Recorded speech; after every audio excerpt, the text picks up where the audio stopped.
We've been, I know, we've been 10 days. So we kind of felt what we needed. Yeah, we've been there. Well, we've been there every single day.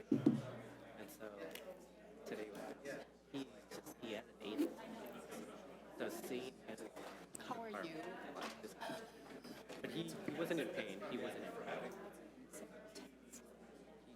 He asked me. So he was at cinema. Two of my brothers. One is in we come first. And then we medicate twice a day. You can just me. Yeah. Thank you. It is. It was. It's just like, if I tell you like the entire story of how it happened or how it started, like it Maybe first 3 days, like just basically actually happened. heard, always had questions. Like, you know, Yeah. little brother. She marked like maybe Heartbreak. phone didn't know for sure. That is how That was it. he didn't fight with sticks. Yeah. The doctors came in and was like, there was a lot of conversation. Good reminder to me that At 2 or 3 days, and my dad we was right haven't there. He was like, received an updated. 2 days. Yeah, so just react to it. It was like, I will bring that up here. So and it was like, I remember I'll bring it up tomorrow. Because then we'll all have one with current people and, yeah. Because I think the one I have is, like 3 weeks on Wednesday. I carry it around. Yeah. Yeah, But the bright side is that we got a yeah, yeah, a lot of people on here. Everybody's fine in the back, but maybe we just wait till the new, maybe we just wait until November to do one. Yeah, We knew it was coming on. okay. Yeah, no, thanks for telling me. Appreciate it. Well, we were told 2 or 3 days. And I remember telling the mayor, like, I was thinking or whatever. Like, I was just like, yeah, so is that the entire process.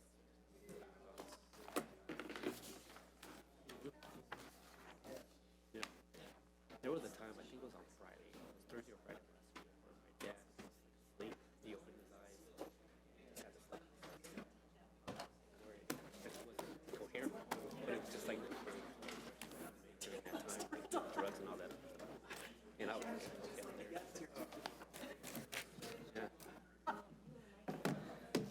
Thank you. Right. Thank you.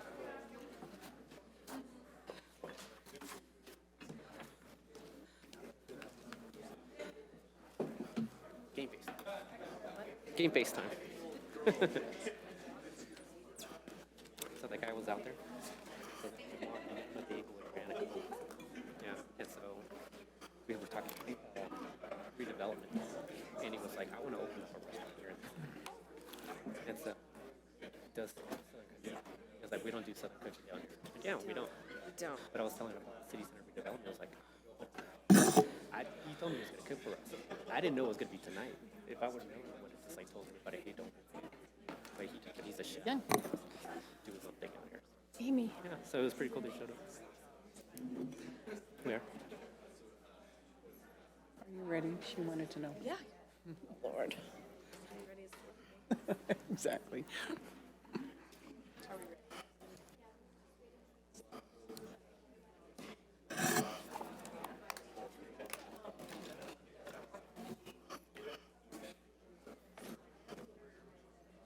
It's easier to read on a hard copy. Okay. Okay. Welcome, everyone, to Englewood City Council's regular meeting this October 7th. I'd like to call this meeting to order by asking you to please, if you're able, to rise for the invocation and the Pledge of the Allegiance.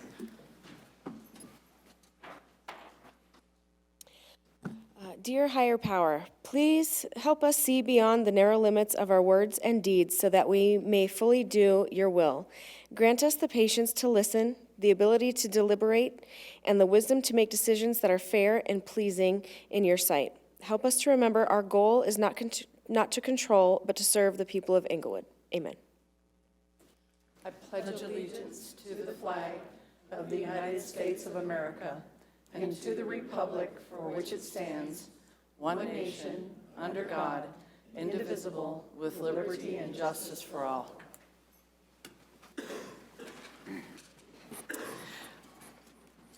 Would the clerk please take roll? Yes, ma'am. Member Sierra, Present. Member Barentine, Present. Member Cuesta, Present. Member Martinez, Present. Mayor Pro Tem Russell, Present. Member Wink, Mayor Olson. Present. 6 present and 1 absent, the 1 absent being Councilmember Wink. Thank you. Agenda item 5 is consideration of the minutes of the previous session. Could I have a motion to approve the minutes from September 16th, 2019? I move to approve the minutes from September 16th, 2019. Could I have a second? I second. Thank you. Any corrections? Seeing none, no recommendations, please vote. All votes have been cast. Let the record show 6 ayes. Thank you. The agenda item 6 has 2 items under communications, proclamations, and appointments and recognition. Tonight, we have Mr. Todd Cottrell with DRCOG, or the Denver Regional Council of Government, would like to recognize the City of Englewood for receiving $10.48 million in federal transportation fund. So actually, we have 2 people, and Director Deandra is here as well, maybe to introduce. Yes, thank you, Mayor and City Council. Todd Cottrell is with DRCOG. This process for transportation federal funding began in late summer 2017. And so Todd's just going to talk a little bit about the process and then recognize the city for the $10.48 million. Thank you. As stated, Todd Cottrell is Senior Transportation with the Denver Regional Council of Governments, or DRCOG. So the DRCOG has is in charge of allocation of 3 federal transportation funding sources and 1 state federal funding sources. And that works through the Transportation Improvement Program, or TIP. The TIP is a program that allocates these funds throughout the 9-county metro region. Every 4 years, DRCOG develops one of these TIPs in collaboration with our funding partners, CDOT and RTD, along with all of the other jurisdictions throughout this 9-county region. This last process was to fund projects within federal fiscal year 2020 to 2023, a 4-year program, programming approximately $350 million over the course of that 4 years. This process was done a little bit differently than it has been in the past. We actually broke this into different subregions. So a subregion essentially is a county with all of the jurisdictions within. And they were the ones to actually go through the process and allocate these funds within 2 different calls for projects. We felt that this process was more effective on the local government side because it brought together all local governments within one particular geography, and so that those projects that were selected could actually be more beneficial to the ones that are actually using it. So there was 3 projects that Englewood was successful in receiving. The first is $9.5 million in federal, state, and local investment for operational improvements for the Broadway Bridge over US 285. And this project included lengthening the turn lanes, bicycle and pedestrian improvements, reconstruction of the on and off ramps, elimination of the lane drops, and added through lanes. The second project was $2 million in federal and local investment to add a grade-separated bike and ped bridge over Oxford east of Santa Fe Drive, including connections to your nearby trails. The third project was a study, $1.6 million in federal, state, and local investment for a congestion management study of US 285 from Lowell Boulevard, Knox Court to the west, all the way east to I-25. So these projects actually align pretty well with the focus areas that our board of directors set forth. And these 3 focus areas for this process included improved mobility infrastructure and services for the vulnerable population. Second, increased reliability of the existing multimodal transportation network. And third, improved transportation safety and security. So I'd like to congratulate the City of Englewood in receiving these federal transportation funds. Not only it's going to make an improvement for in the local region, but also for the region as a whole. Thank you.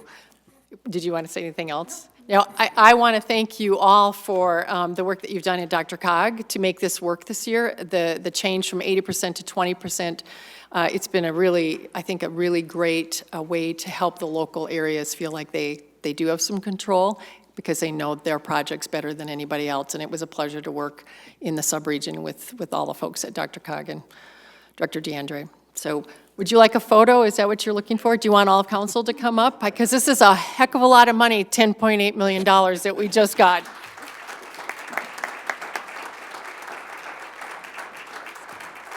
Just on the top step there, yeah.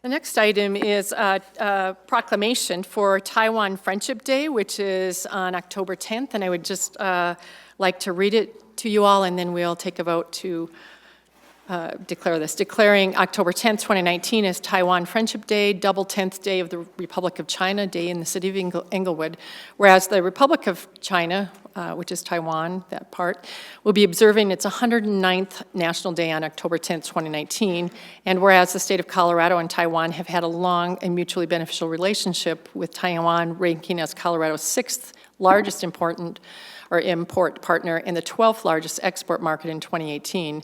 And whereas the bonds of true friendship and steadfast trade partnership between the City of Englewood and Taiwan have been strengthened, resulting in strong economic, social, and cultural exchanges.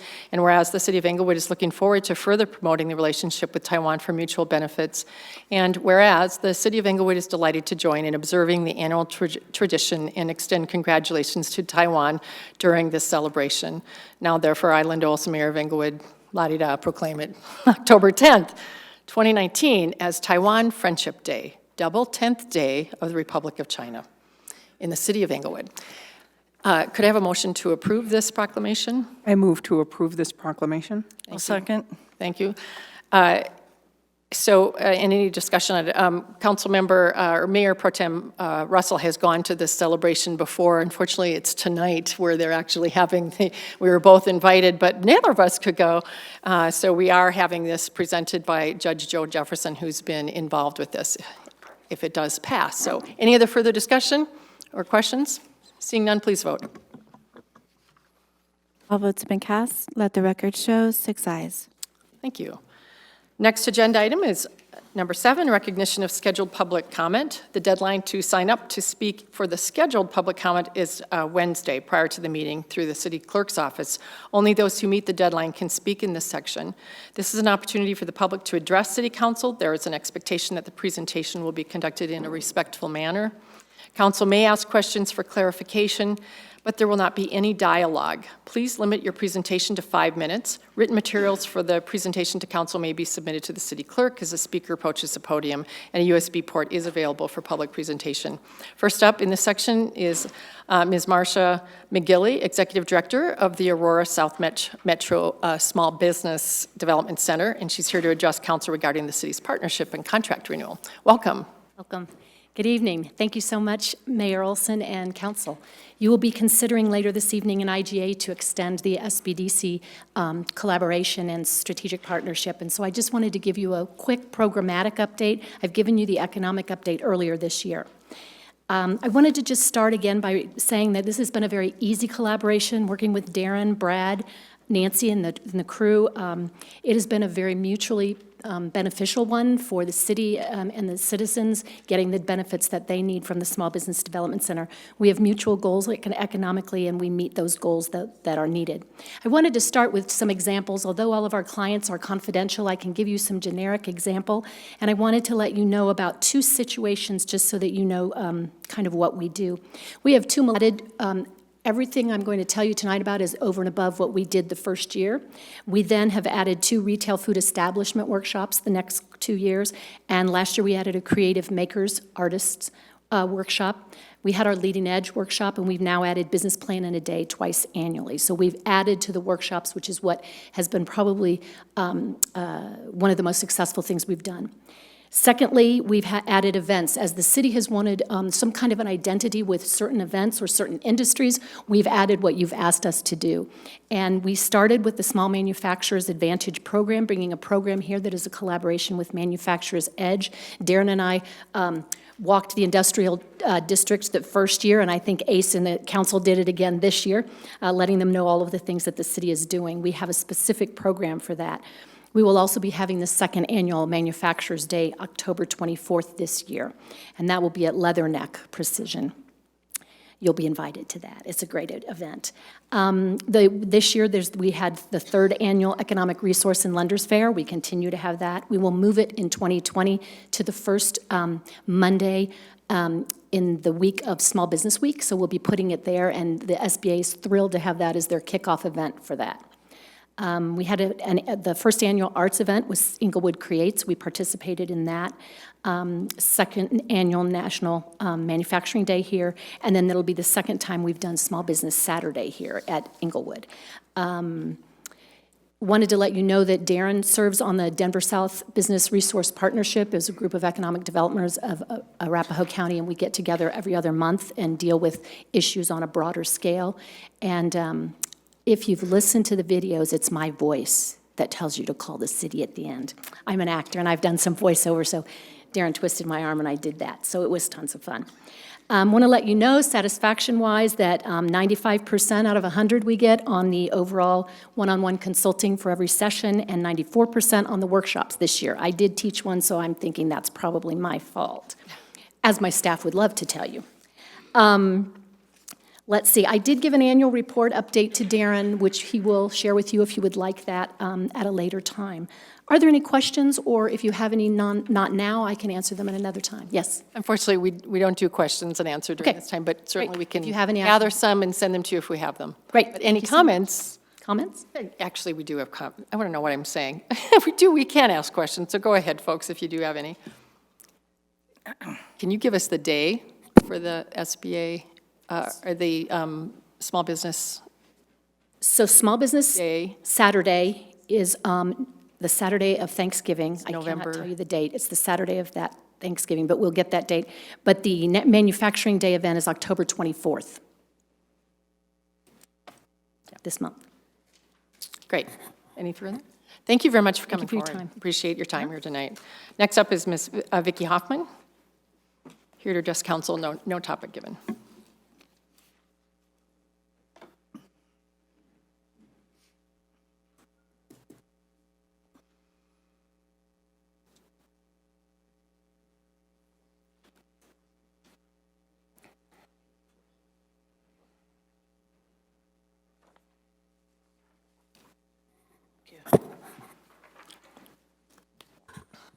Hi, Vicki Hoffman, District 4.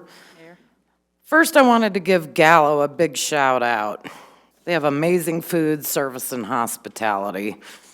And if you haven't eaten the stromboli, it's delicious. Tonight, I come to talk to you about our sewer bills. Tonight, I ask council, how many of you have received an 18% wage increase since 2015? Social Security recipients received a 2.8% increase for 2019, and a 1.7% increase is scheduled for 2020. Englewood residents have had their sanitary sewer bills increase 4% in 2015, 0 in 2016, 0 in 2017, 0 in 2018. 7% in 2019.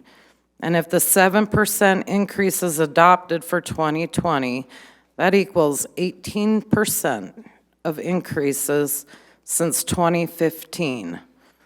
That's a lot of money for people on fixed incomes and tight budgets.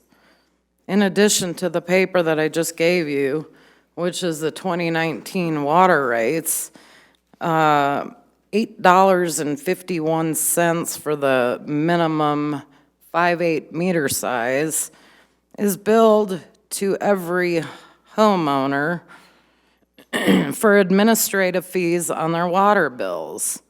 I guesstimated 10,000 homes in Englewood, which would equal $85,000 per quarter, and a total of $340,000 for a year.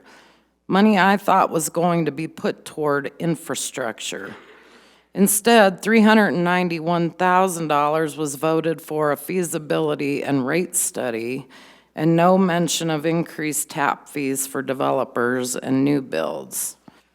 Tonight, I'm here to ask 3 council requests. 1, how much has Englewood received from each connector district for the past 3 years, and the costs each connector district pays the city, as well as receiving the contracts. 2, provide all sanitary sewer cleanout records for the past 2 years, including jetting and maintenance. 3, how are the in-city district sewer fees being calculated by the city? I've asked for this for the last 6 months, and all I ever get told is that's the way it is.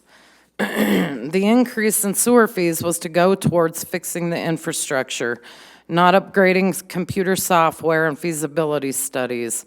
The citizens cannot continue to afford these ever-increasing costs. Where is all our money? And why isn't it being put towards the infrastructure? Also, I was told and pointed out by another citizen to me that there are many grants available to improving the infrastructure. What is the city doing about applying for these programs? Do we even have someone that is qualified to look for infrastructure grant money? I came across a website that had $487 million available this current year for areas that were hit in 2018 by flood or tornadoes. Why is the continued proposal to put the infrastructure needs onto the citizens by way of a bond measure? It is time for the city to look into the grant money before saddling the citizens with more costs and expenses. Thank you. Thank you very much. Councilmember Barentine has a question for him.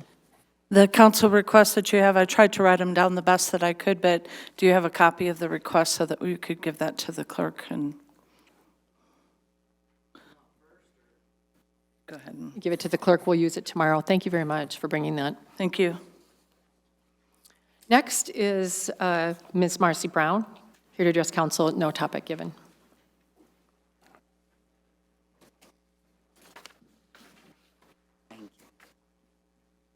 Sorry, I've never done this before.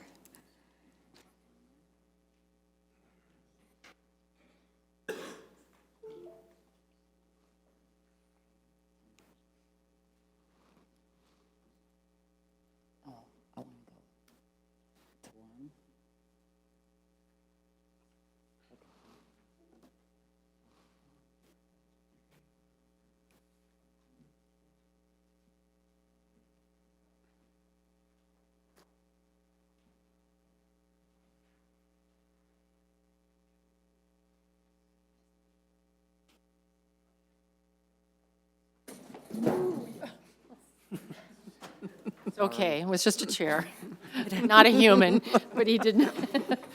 Have a lot of I think we're waiting for a, Problems I think here, we're I'm waiting sorry. for a pointer. Is that what we're waiting Right. for? Okay, great, thank you. Hope you're okay, Sam. If he wasn't, he has a lot of witnesses. Sorry.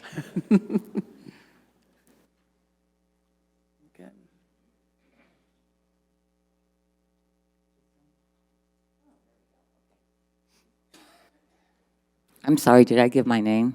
It's Marcy Brown, District 1. I'm sorry. Thank you. I'll be presenting a slideshow in response to the study session held on September 23rd. Mr. Weller from Public Works said that in order to receive a certificate of occupancy, downspouts are directed to the street and alley. He also stated that the new residents kick the downspouts when they are mowing, and they can't put the downspouts back to where they were originally. With these pictures, maybe you can draw your own conclusions, but this is you can see where the extension is going. It's going into the next door neighbor's yard. You can see where the fence is right there. And this is on 3100 block of South Grant. And of course, there's rocks. There are no permeable ground to absorb the water. I mean, to me, it doesn't look like it's been moved, but that's only me. I'm sorry, how do I get this to change? Oh, there it is. Okay, so that's the one right next to it. And that is also going into the side of the next house. Now, both these houses are on the 3100 Grand Street, South Grand Street, and they're right next to each other, and they are new builds.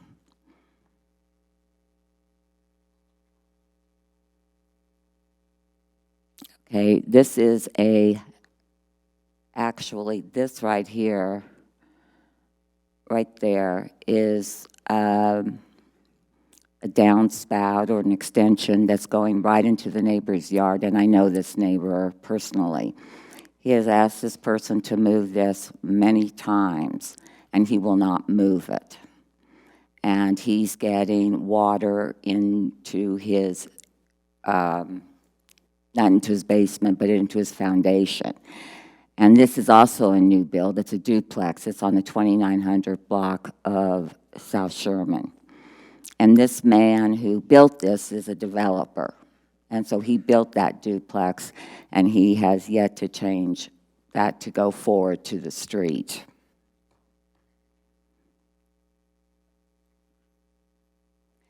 This is another example on 2900 block of Sherman.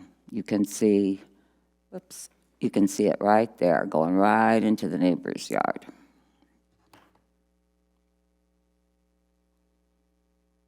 This is another on 2900, the south block. You can see it going right into the neighbor's yard because that's the fence that divides that duplex. These are all new builds, by the way, going right into the neighbor's yard. Again, it's with rock. This is another one on my block. Again, you see it going right into the neighbor's yard. And again, all stone.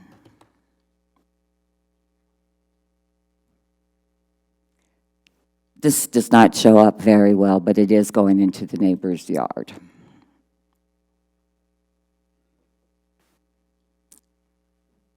This is actually a picture of one that was built in Denver off of Yale. As you can see, they do their extensions properly aimed towards the street. And we took a couple of pictures of that, and that was the best picture that turned out. But we went down that block, it's on Yale, and every duplex that was built had their extension facing the street. Okay, this is, let's see.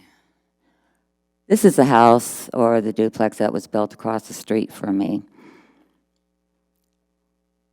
I had spoken to Mr. Weller about this, that they had never changed their, it's hard to see, but there's the extension coming off the drain pipe. And I believe that it's all rock behind this fence here. So you can see the small amount of grass that can take or absorb the water. And that was never changed because I saw it go up.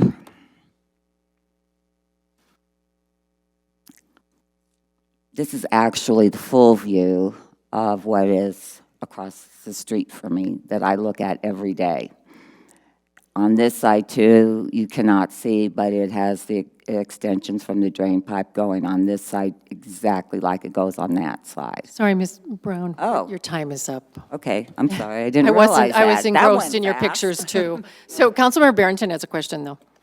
Are you going to provide those pictures for us? Some of the beginning ones, it looked like they weren't coming right off the house, but going down the side and to the side, down the side of the house on purpose, not just over the. So if you could provide those pictures as well so we could take a little closer look at them, I would appreciate it. Absolutely. Thank you. Councilwoman. Councilmember Cuesta has a question as well. Thank you, Ms. Brown. In addition to the pictures, if you don't mind supplying those addresses that you provided, I think that would give some more context to it. Oh, I would be happy to. Thank you. Thank you. Thank you. Next up is Ms. Pamela Beats, Englewood resident, here to address council. No topic given. I'm sorry, Cian. Cian Dickerson, you are next. I check off as I go, and I checked you off as I was going to the next one. I'm glad you have it in front of you. Cian Dickerson, Englewood resident, here to address council. No topic given. Do I need to repeat that? You can just say that's true. Dickerson, District 1. Laws like the founders, that the founders held must be simple, few, and constant. Then we may all know what they are, live under them, and help enforce them. This should hold true for all city ordinances and resolutions, including PUDs and zoning, and interpretation and application of those.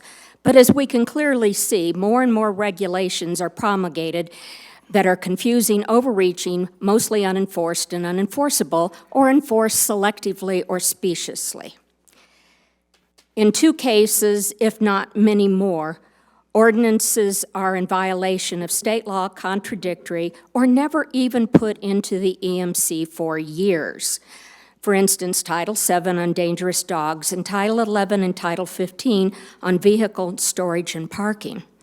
As important as the lack of transparency and accuracy of Englewood Municipal Code that has been revealed by both of those 2 examples are, and the summons and complaints and charges citizens have undergone by enforcement of ordinances that no longer exist, my point today is centered on storm drainage and the increase in fees, because fees and taxes are imposed via resolution and ordinance, and the bills themselves state processes that are not being followed.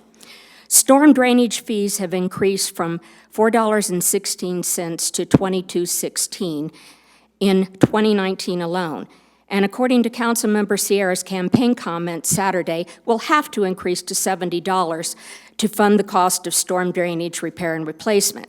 The increase in fees was approved by resolution or ordinance under the promise that the first $9 increase would be the only one, yet immediately another $9 was imposed. Also, according to the city manager, a bond will be issued and paid through an increase in storm drainage fees on top of what we're already paying. When, how, and how much is this going to happen, and how much is it going to cost us? It looks to me like a 1,500% increase. Some other issues that impact storm drainage and inconsistency are the UDC codes. There is a requirement for certificate of occupancy that all gutter drain extensions be directed out to the street or alley and never towards adjacent properties. Thank you, Marcy, for your pictures. Yet when developers or homeowners violate this, Public Works and Community Development have claimed in emails that I have received that the city cannot intervene. What is the point of permits, inspections, and certificates of occupancy if anyone or developers are allowed to violate the requirements afterwards? A requirement established by ordinance or resolution is always the requirement, or at least it should be. So it should be enforced and continued. Another is how the water bills say the fees for sewer and storm drainage are calculated. The water bills from utilities state that storm drainage fees are based on lot coverage. Despite this claim, every property, regardless of size or coverage, is charged the same, and regardless of the permeability of each lot. Why should I, with a 10% lot coverage and landscaping that keeps all rain and snow on my property, have to pay the same for the 80 to 90% lot coverage of all the high-density and large home developments in this city? Water usage affects sewer and drainage in general. On the bills, it says sewer charges are based on water meter readings or flat rate. Yet we now have a minimum sewer charge that has already increased several times. Why should a single person or family that uses minimal water have to pay the same as someone or a family that uses 4 times or more as much. I've checked. My sewer charge with 5 or less units of water used is the same as somebody with 100 units of water used. Again, why do another study on storm drainage? Public Works Director should know how and what to start repairing. You should impose impact fees, increase tap fees. Storm fees are based, and make storm fees based on lot coverage. Limit the exceptions to lot coverage. For instance, count the driveways, concrete, patios, and walkways as lot coverage. Right now, they're exempted. Maybe stop repaving in areas, flood areas, until the drainage lines are fixed, so we don't have to tear up the streets right after they've been repaved. Further increases on homeowners' water bills and property taxes are unsupportable. Thank you. I see no questions. Thank you for coming tonight. Now it's Ms. Pamela Beets here to speak to council. No topic given yet.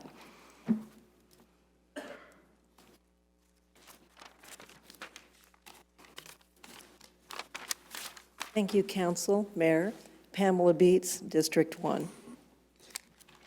I have a couple things I'd like to speak about tonight. And one of the things I wondered was, how did we get here with this high-density housing? How do we get these duplexes, triplexes, 2-story homes? How did we get what appears to be a 3-story slot home across the street from my hairdresser by Swedish? So I, like everybody, started looking on the internet. And I found a planning and zoning meeting from April 2014 about the Shrine building being redeveloped. And I found a recommendation by the Planning and Zoning Committee that kind of left me speechless. And I'm going to quote, "Improving the quality of existing housing stock and by addressing the current shortage of housing priced at the high end of the housing market is in the benefit of the City of Englewood." First, I was shocked, and then I was deeply offended. Am I not good enough? Are none of these people good enough? Are our homes not good enough that we have to have, that we're lacking high-end housing?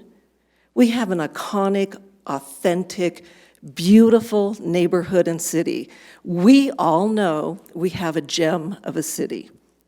It's unique, and all of you have been responsible, in my opinion, of allowing it to be ruined by this kind of development. We don't need high-end housing. We are good enough as we are. Our homes reflect the integrity, the architecture, the hard-working ethics of the people who started the city and the people who built it after World War II, the people who have spent 70, 50, 20 years here supporting the city. And it seems to me we have to have high-end housing. It's appalling. My second subject, I want to add something to that. In that Planning and Zoning Commission report, there was also the provision that ADUs could be built on top of the garage space. That's 2014. ADUs, if I'm correct, were just recently approved by City Council. So that planning was already in place long before we residents got to hear about ADUs. One of the other issues I want to talk about tonight, because I'm here, I speak, I try to stay informed, but I don't believe residents really get a sense of what's going on in the city. And my neighbors still won't come to a city council meeting because they believe, and I won't use an impolite word. And I think that's really, really sad that they don't want to be involved in their city. And until you guys go out and walk your neighborhood, your district, you knock on your neighbors' doors, you really won't know how we feel. Because you only see a few of us here, and then you decide what you want to do based on a development issue or a development business plan that I don't believe is valid. We're a small, unique city, and I think we'd like to stay that way. We are a gem. Our houses are valuable. Our backyards are going to be more and more valuable as there's less and less space. And personally, I don't think it's my responsibility to watch my neighborhood and my city just, I'm sorry, I'm actually speechless to watch my city get destroyed because we don't have enough high-end housing. We don't make enough money to live here. I just can't hardly talk about it. Then my next issue, this short-term rentals. Why are we turning our neighborhoods into apartment buildings and rental units? There is no way code or police can manage this. They can't keep down problems. They're already completely overwhelmed with crime, with drug abuse, with all the other code violations that we currently have. There's no way it can be managed with just what we have, and I think we're tired of paying for that. And then another thing, we've asked for a moratorium on this, and I think, Councilmember, you've asked, well, why a moratorium? What's a moratorium? A moratorium is a thoughtful pause. It should give you an opportunity to go knock on doors and find out what your constituents really think. Thank you. Thank you for coming. Councilmember Barentine has a question for you. Ms. Bates? Councilmember Barentine has a question for you, if you wouldn't mind. Pardon me. Yes. You do know that we have a public hearing on the short-term rentals as well tonight? Yes. Okay, I just wanted Yes. to make sure if you were going to I make just your- ran out of time. Okay. But probably You'll have you more can time. guess. You'll have more time, thank you. Thank you. Let's see, next up is Mr. Doug Cohn. Here is an Englewood resident regarding Englewood history.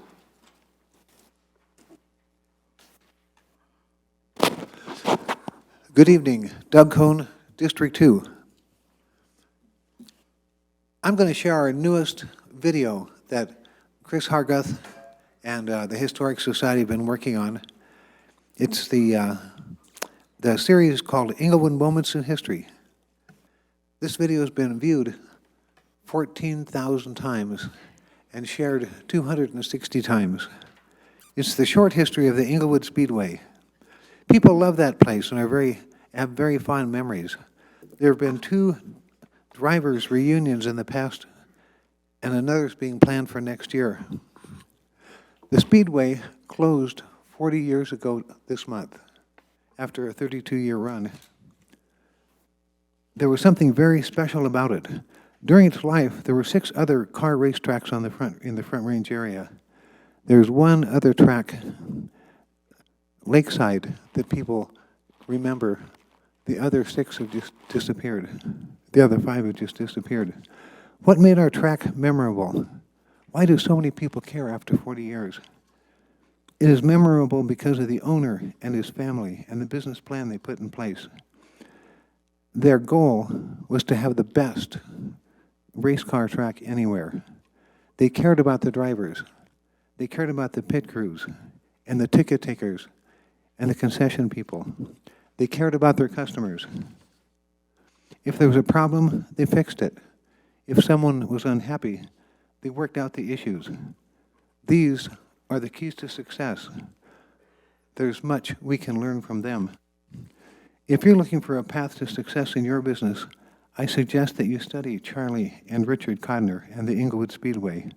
Learn about the family, learn about the business plan, and learn how to take care of your customers and staff. I want to say thank you to Chris Harguth and Jerry Lee, who helped put this movie together. Englewood Moments in History, the Englewood Speedway. We don't have time for the full 4 minutes, but we'll stop it and we'll give an enticing beginning, right? Pardon?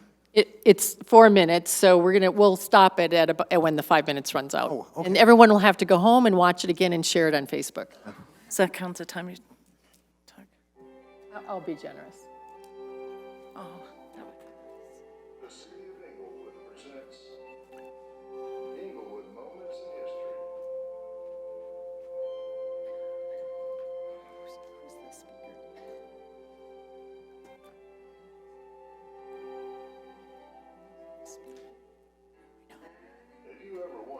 so many car dealers and auto-based businesses choose Englewood as their home?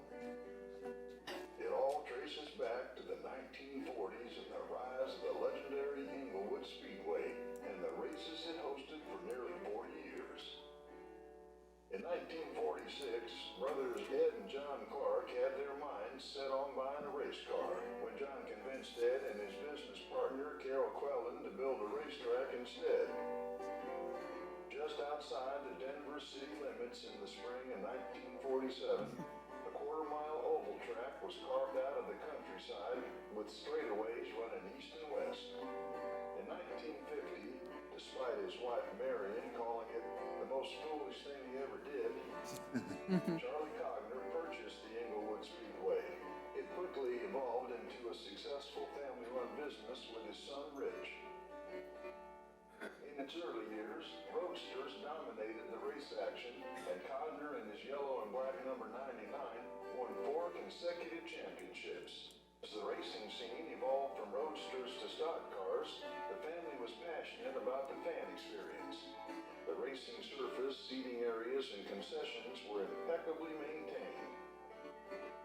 In 1964, the Cogners introduced an exciting new form of racing when they carved an X through the infield of the oval-shaped track. Figure 8 racing was gaining popularity on the East Coast, and hosting these events doubled the size of the race crowds who reveled in watching the controlled chaos of the events. In the 1970s, death-defying stunts were added to keep the audience on the edge of their seat. Daredevil motorcycle stunts and demolition derbies were showcased to delighted fans each week. Perhaps the craziest stunt of all was performed by Orville the Daredevil Clown. Orville had previously appeared at the track, jumping trucks and crashing cars, but on July 13, 1974, he ratcheted up the danger with his Russian Death Dynamite chair stunt. Sitting in the middle of the figure 8, Orville blew himself up with several sticks of dynamite. In the late 1970s, as the once undeveloped area around the track was populated with housing and business developments, noise complaints poured in. The land that housed the Speedway became too valuable to use as a racetrack, and a January 20th news article confirmed the worst. The Englewood Speedway would be shuttered to make way for the Sherwood Business Park. We were going to call it the Speedway Business Park, said Rich Codner, but we figured nobody would remember the Speedway in 2 or 3 years. The racing started and ended right here in the area we now call Englewood and Sheridan, Colorado.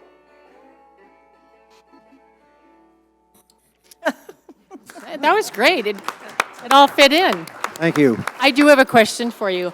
Did he really blow himself up and die, or did? Well, No, it just said he really blew himself up. From what I didn't see that. I saw a lot of the crashes Yeah. and stuff, but he was in some kind of a special chair, and he exploded and went up into the air, but he was not injured. But he was not injured. He did it. He did it more than It once. just all of a sudden made me feel really bad. Yeah, he did it more than once. I call him a daredevil. Thank you very much, Mr. Cohn. All right, the next, share it on Facebook. The next item is Agenda Item 8, recognition of unscheduled public comment, and the same applies. Please come up in a respectful manner. It's 3 minutes for these presentations, and people have signed up ahead of time for them. I do see that at least one is on the Airbnb topic, and if you would prefer to hold that to the public hearing, to have it registered as public comment, would you prefer that, Mr. Tyndall? No, you want to do it instead of that time. Okay, great, come on up. You're first.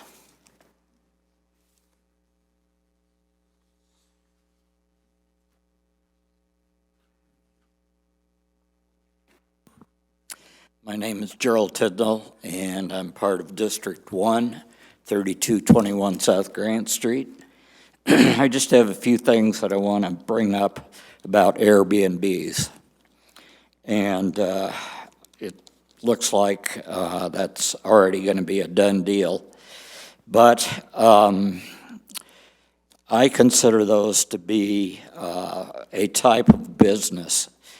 And so I need some clarification on this, whether they're going to be allowed in our overlay district, because businesses are not supposed to be in that overlay district. The second thing is, I know of some Airbnbs and have watched the property go down. Lawns have turned into weeds. The houses aren't being kept up, and yet they're getting the revenue. And I'm wondering, from what I understand, there's probably going to be a third party that will be enforcing the rules on Airbnbs, and I'm sure that a lot of money is going to be spent on enforcement to bring in this third party, and I'm wondering if more money would be spent on it than maybe hiring another employee to keep an eye on things. I think that if there's plenty of these that go in, which I guess nobody really knows at this time, but if there are quite a few, then I think it's going to overwhelm the city's water and sewer capacity. We're having enough trouble with that right now. The big issue, I think, is parking. And in reading the things that concern parking, it looks like that there's a capacity limit for 8 guests, and there's only going to be room for 1 car per bedroom. So I'm wondering how that's going to happen. We have problems with that already. A lot of these existing apartment houses that have been here for years are having to use the residential streets to park because there was never enough parking designed for the apartment houses. So between Airbnbs and all the other things, we're already starting to have trouble with parking. Those of us that have residential properties. I'm lucky because I have a driveway and I have some place to put my cars. But if I had to park out in front, a lot of the time there'd be no chance. So those are the main points that I wanted to bring up. Thank you very much. Appreciate Any you coming questions? tonight. I think Councilmember Sierra does have a question. Actually, am I able to make a clarification to one of the points, or is it better that I just take it offline? Well, if it's to help with the presentation tonight, it might be useful. Go ahead. So, Mr. Tyndall, I just wanted to say thank you for talking tonight about the Airbnbs, but the enforcement wouldn't actually happen by the third party. It would still happen. I see what you're doing. Yeah, so that's. No, let's wait until we hear. Let's wait till then. Okay. Have a presentation. I thought you were going to ask him a question to see Okay. what else. Thank you. Thank you. Thank you. Next is Ms. Ida Mae Nichols. No topic given.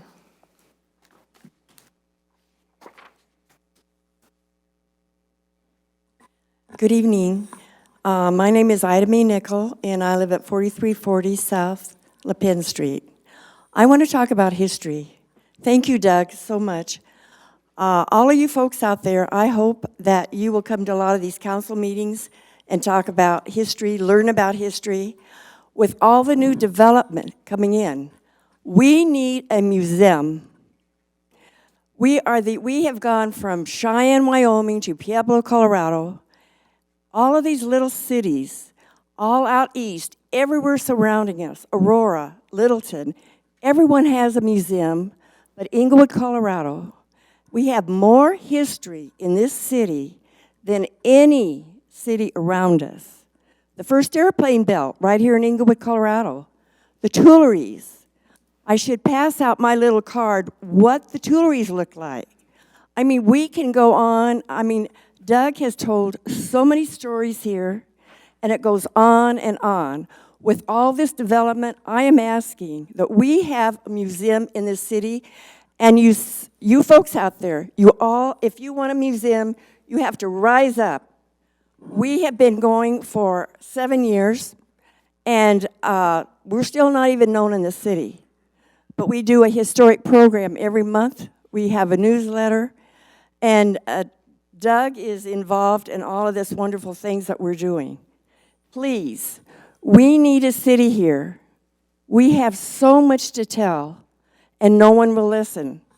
We tried to get the little depot over there, but the council before you sold it out from under us, and actually, he pretty much got it by fraud. When you tell someone you have $300,000 to $400,000 to put into a building to build it out immediately, and you don't have that, that's fraud. And I'm sorry to say that, but that's exactly what it is. The DA's office said the biggest crime in this century is property fraud. So in all this new development, I'm asking that we provide Englewood with a museum. And all of you folks out there, you've got to get behind it, or we will never have one. Thank you. Thank you very much. Member Cuesta has a question for you. Item A. Member Cuesta has a question for you. Thank you, Ms. Nickel. If folks did want to get in touch with you regarding that, what would be the best way about reaching out to yourself or Mr. Cohn?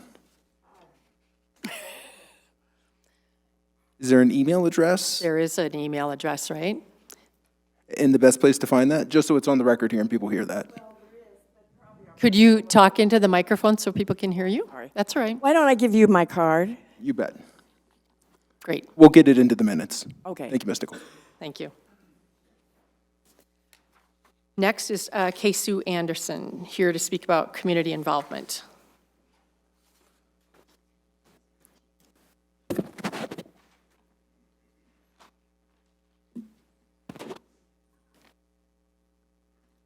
My name is Kay Sue Anderson, and I've lived in the Council District 2 for the last 29 years. And I've heard time and time again here and in other meetings around town that people say that they don't want Englewood to lose that small town feeling. I believe that every community, no matter the size, can keep that feeling if the citizens of the city or the town care enough about the future of their community and show it by being engaged in what happens in their community.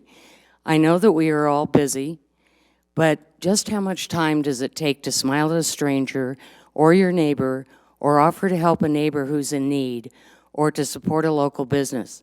It is each one of us individually who really makes sure that a small town feeling applies, and who contributes to the impression and reputation of our city to visitors.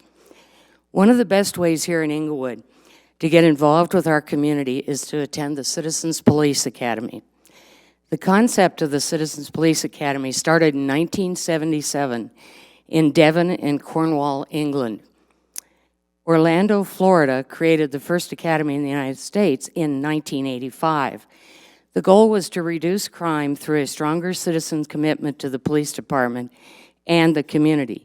Today you will find citizen police academies throughout the United States in communities large and small. Our academy was started by Chief Vandermee and Tony Arnaldi on February 5th, 2008. The odds given then were that it wouldn't last 2 years. But thanks to Tony's dedication in making sure the academy continues to maintain its high standards, and to the police commanders, sergeants, detectives, and officers, the dispatchers, fire inspectors, and code enforcement officers willing to teach each year. 12 years later, there have been 239 graduates, including the class that will graduate in November. Attending the academy gives you an in-depth understanding of the operations of our police department, but it also offers you a path to become more involved in the community, to meet others interested in working to make a difference in our city, and if you want, land you on Tony's premier volunteering list for certain community events. As a final note, I'm a proud graduate of the 9th Academy class, and I have been volunteering for various city events and working with Tony in her office for the last 5 years.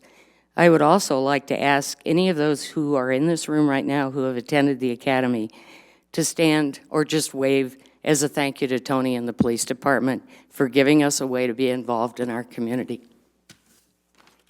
Great. Oh, wow.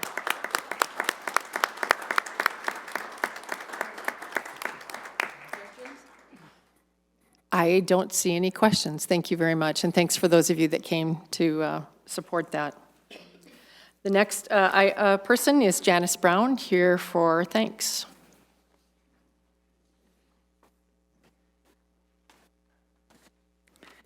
Hello. I would first like to congratulate Maria D. Andrea and the staff of the Public Works for receiving the $10.48 million in federal transportation grants. Our infrastructure will be very much improved due to your hard work on the applications. Your efforts and successes are truly appreciated. Next, I would like to thank Tony Arnaldi, Lisa Klontz, the Englewood Police Department, and all the workers and volunteers who contributed to the block party. It was a huge triumph. The case booth stayed busy. We gave out hundreds of LED light bulbs, talked about the proposed single hauler trash, and provided a variety of literature ranging from recycling to caring for our pollinators. The music was wonderful, the vendors interesting, the food tasty, the beer flowed freely, and the crowd seemed to enjoy all of it. Thank you all for your labors in making this event such an attraction and crowd pleaser. Thank you. Thank you. I don't see any questions. Thank you very much for coming. Last up tonight is Maureen White, here to speak about community development. Maureen White, District 1. Good evening, everyone. I want to speak about community development. On January 17th, 2019, City Council adopted an ordinance approving ADUs. On June 4th, P&Z approved and sent to City Council a recommendation that these be used as STRs. Despite citizens' concern given in testimony that this would happen, Councilmember Sierra said he had no idea when voting for ADUs that this could happen. And now he and others among you have admitted that ordinary citizens wishing to build the ADUs have found out for various reasons, like having to bring your main house up to code, that they cannot do so. This requirement was also brought up by citizens' questions at public meetings, but fell on deaf ears because the city staff made it sound so simple and reasonable. And from May through July, 500 registered voters who are residents in Englewood signed a petition to repeal the ADU ordinance. When pushing for more development, community development, along with some other employees, seem to have fallen in a pattern that looks like practicing their salesmanship skills instead of doing their homework, such as accurate and complete fact-finding. Is this done because the results wouldn't support their goals, the findings wouldn't favor developers and investors, or are they just incompetent in their jobs? That can be remedied. The city can hire citizens like Kathleen Bailey or others that do that research instead. They seem more capable. Will we ever be able to trust information coming from community development? And the worst part of this history is that City Council goes forward voting with incomplete and sometimes inaccurate information. Please stop doing this. Thank you. I see no questions. Thank you for coming. Next up tonight is a public hearing, and but before, oh no, I'm sorry, consent agenda, and I'm going to give the council responses tonight to the public responses so far. Thank you to Marcia McGilley for coming, and our work with the small business enterprise work in the city, and appreciate their constant help with us as a smaller community to be organized around that area and promote our small businesses and entrepreneurs.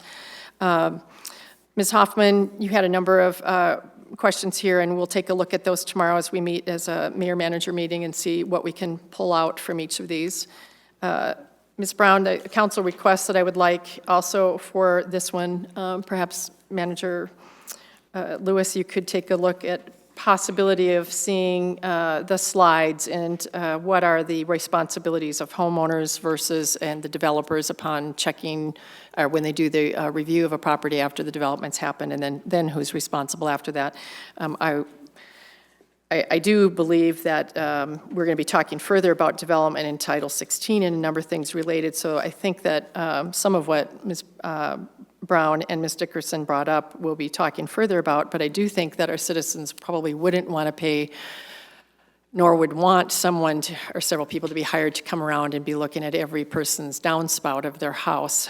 But we are going to have to come up with a plan for how do we make sure that people's lots are being well drained, and maybe it's an educational piece. We could get KEB and a number of other of the smaller, or the commissions that might work around this to help us with this, because it does seem like there might be an educational piece in that.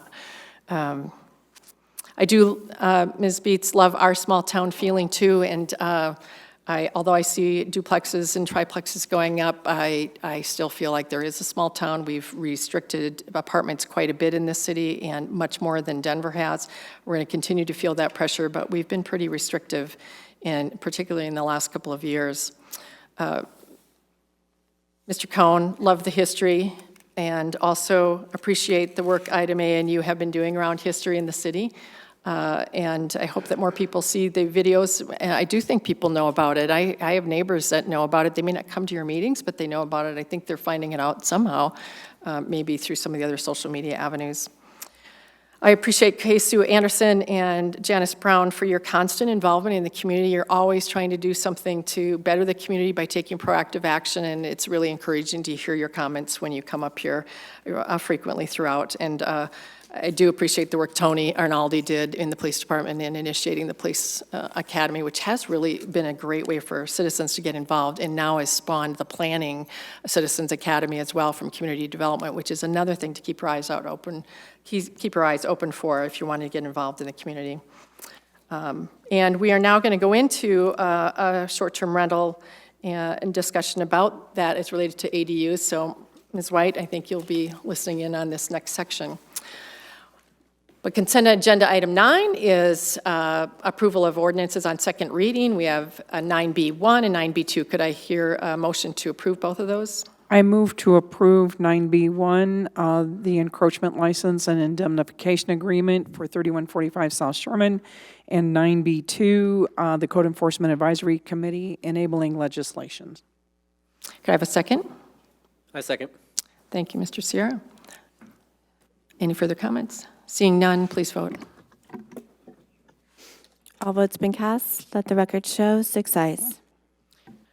Great. We're entering into a public hearing. Agenda item 10 on short-term rental ordinances. Staff recommends that pertaining to 16-2-6 amendments to the text of Title 16, our UDC Unified Development Code, City Council review the recommendations of city staff, the Planning Zoning Commission, which I must remind you is a citizen committee, not staff, and hear testimony from the public on the proposed amendments to the Unified Development Code, Title 16, related to short-term rentals.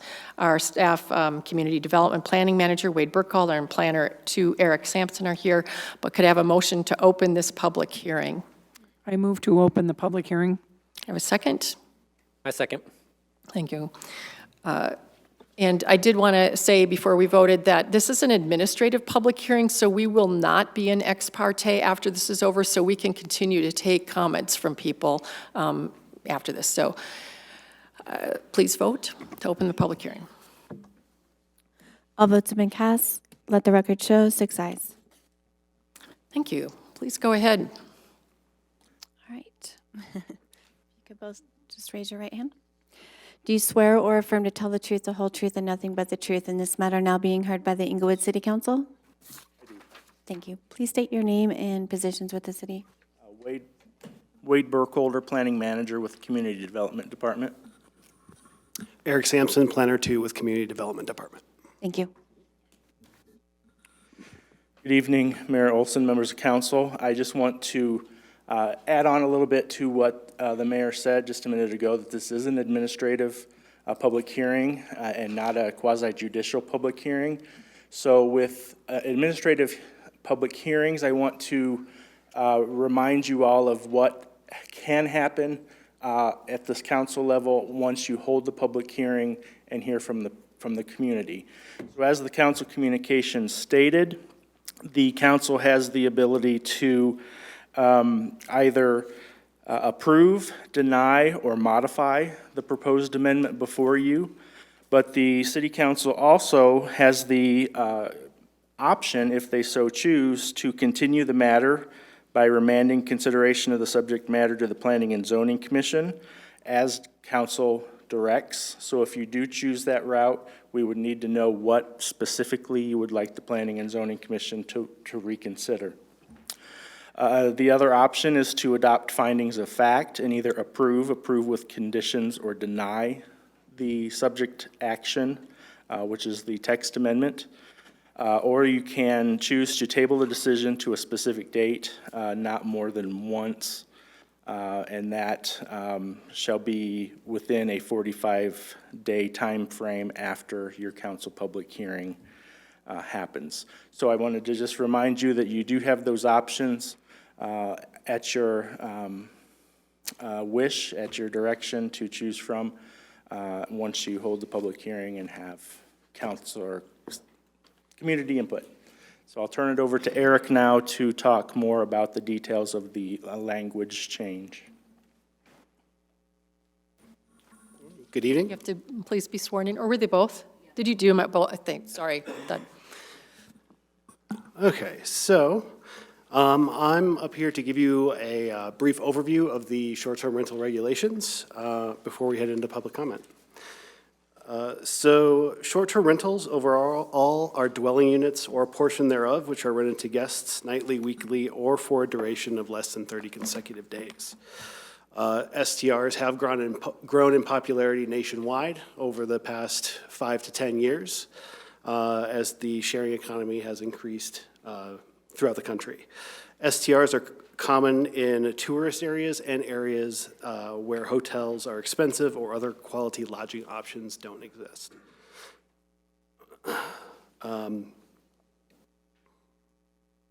So in response to the increasing popularity of STRs, many communities have put into place STR regulations to better manage the time, manner, and place of such operations,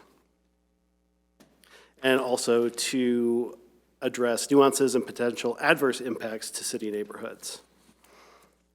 So the current code currently does address bed and breakfasts, hotels, and extended stay hotels, but it is silent in regards to short-term rentals. Currently, STRs are not allowed in Englewood. However, at any given time of the year, there are STR operations that are occurring. The exact number of which is not known at 100%, but usually the estimates that we've been getting are usually between 100 and 125 active rentals on websites like Airbnb and Turnkey. So if this ordinance and regulations are adopted, staff would recommend allowing a grace period for those who are currently operating short-term rentals to come into compliance with any new regulations that are adopted. Another part of having some STR regulations in place is that would allow the city to collect lodging and sales tax on these operations. And it also put into place a way to revoke any sort of STR permits, which is kind of the guts of the ordinance, which I'll kind of talk about now briefly. So with the STR regulations that you have in front of you, it would be required for anyone to operating an STR permit to go through a permitting process with community development. The overall language of the ordinance and some of the requirements is that, number one, any STR that is being operated must be done out of the primary residence of the property owner. This is to prevent absentee landowners from coming in and buying up parcels in Englewood, using them strictly for a hotel or Airbnb service. Also, the regulations state that the maximum guests are 2 adults per bedroom with a maximum of 8 people total per STR rental. The code would also stipulate that there is one contract that's allowed per night or per rental period. Therefore, multiple contracts could not be executed at the same time. Again, just to help keep down the impact of an STR operation and not have a multitude of people on a multitude of contracts coming in at the same time. All STRs would be required to comply with life, safety, noise, and property maintenance requirements in the ordinance, and also any STR operator would be required to sign an affidavit saying that they are complying with all of the life safety issues that spell out before them. You do have an issue of a draft affidavit that was included in your packet. Parking would be required to be one space per bedroom. One off-street parking space would be required per bedroom. What's that? And then all this information that is being discussed tonight and being put forth in the ordinance would be required to be posted in the STR, again, for life safety purposes. And so people who are utilizing the STR have a general idea and overview of what is expected of them and what is allowed and not allowed in STR.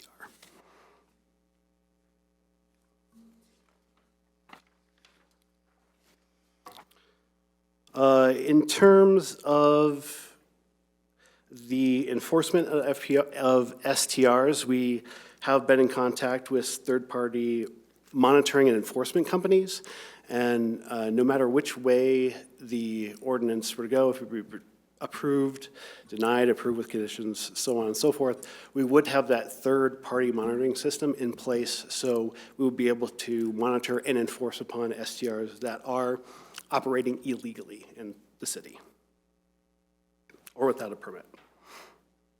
So overall, the staff recommends the approval of the STR language that was forwarded to you by the Planning and Zoning Commission after public hearing and deliberation.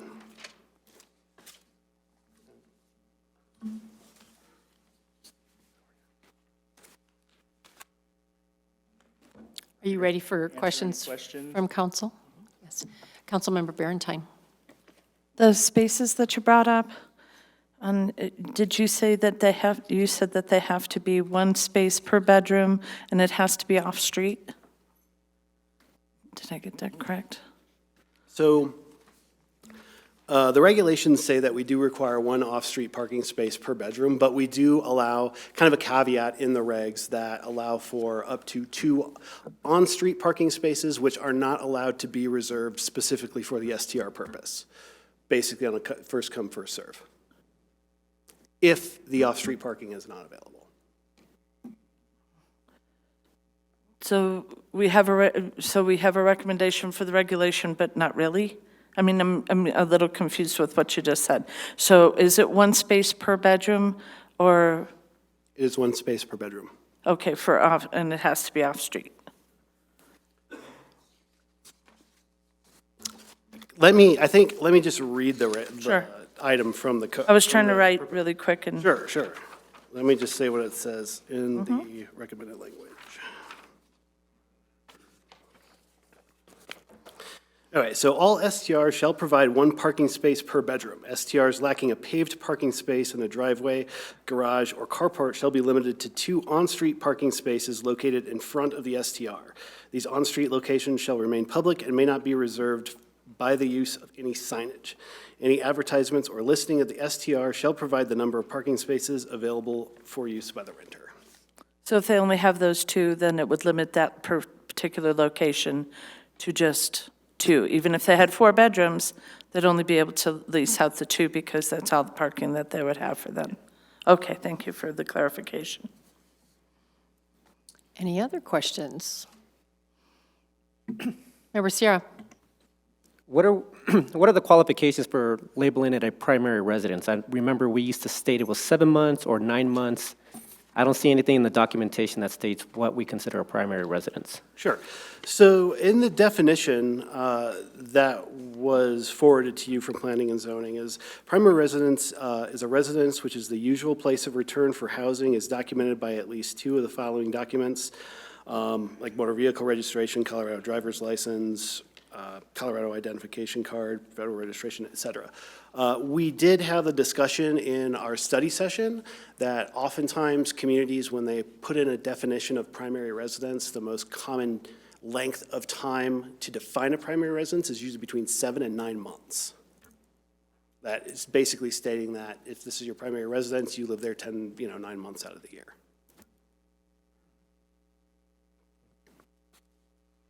Councilmember Martinez. Thank you. If an STR permit is revoked, it is revoked for a period of 18 months. Is that correct? Yes. Okay. And then the permit does not transfer if the property is sold, correct? So if a property is sold, it would kind of be voided. Yes. Okay.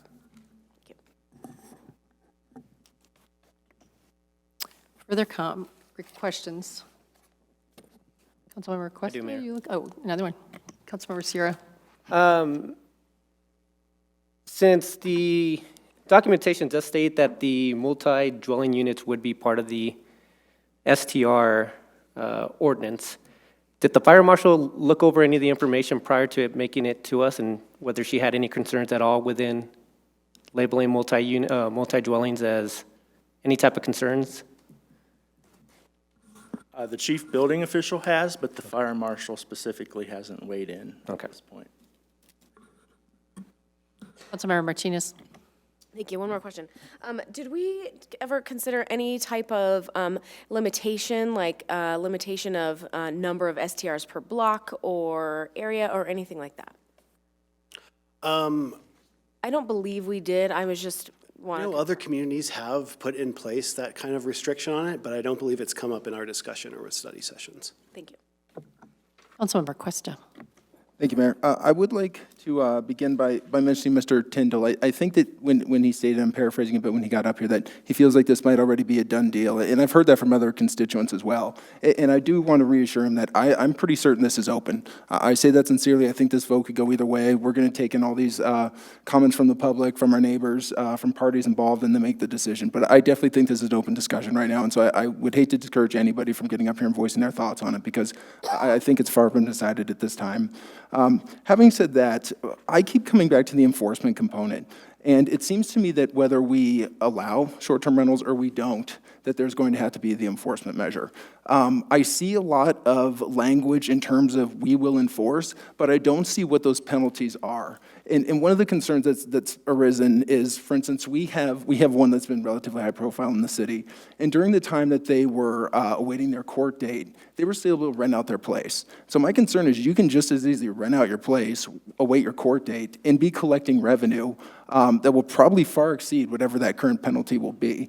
To me, it's equating to I'm not allowed to keep speeding while I await going to court on a traffic ticket. And that's one of my concerns here is I don't think that we've really fleshed out what will the penalties be for those that are found in violation. Because one way or another, we pass it or not, I think it's just a matter of time before we have somebody who's violating this or we come up with issues that we need to address. And that to me is just, it's not considered here. And I'm not sure if that's something that we will be addressing or if that's something that is just worked out at the court.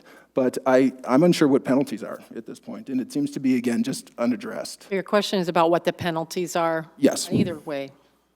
Do you have clarity on that from our last discussion? Or? The process for enforcement would be as we are doing today. It would be a public nuisance penalty because of the use issue.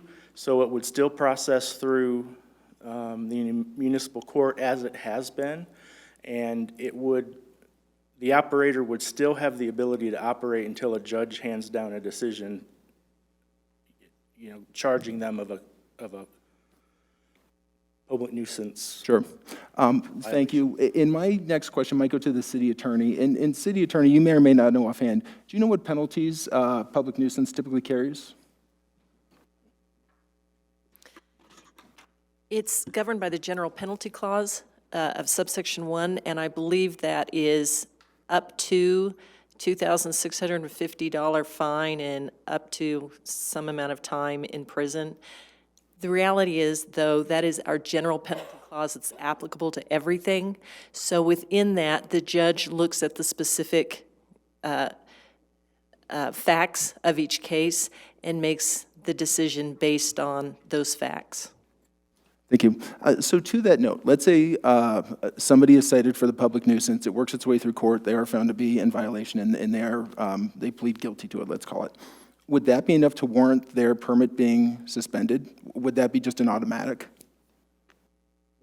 Well, at that point, it wouldn't, if there's a permitting process, and Yes, let's say this is under the pretense that, yes, it's passed. and they were permitted and Correct. they're found in violation. Correct. We would have the process to revoke the permit, which would then require them to stop operating. And I guess if it's a continual repeated violation of, say they're continuing to operate even though we've revoked the license, then yes, we would file citation of noncompliance for that property and it would go through. I think it's the initial one, and let me give you a hypothesis, or excuse me, a hypothetical. And that is somebody that claims that they are, that's their permanent residence, and it turns out they're not. So that is determined, it sounds like that would fall under public nuisance, works its way through court, and it is determined that that is not their public, or that's not their permanent residence. Is their permit automatically revoked at that point if they've been through the process? It would be after a third sustained violation of the short-term rental code. So I guess I would ask clarification, is there a day? I think you can charge per day, so you could have 3 consecutive days you would file that violation, and then you would get revoked under this clause. City Attorney Brown, does that sound correct to you as well? That's the way I'm reading this draft at this point. So it wouldn't be somebody goes through court, they're convicted, then they have to go through court again a second time. It would be 3 days back to back to back. So this would be a 3-day process as opposed to 3 trips through court, which I imagine would be months, if not longer than that. Three events would trigger. So could 3 events all be prosecuted within the same case? Yes. It doesn't say that they all have to be prosecuted at separate times. It just says 3 events. So exactly how that would play out, I don't know. And one of the things that I've been talking to community development about is that the zoning code, not just these provisions, but all of the zoning code are governed by the current nuisance provisions of the code, which are not a good match. And we are talking about updates to that.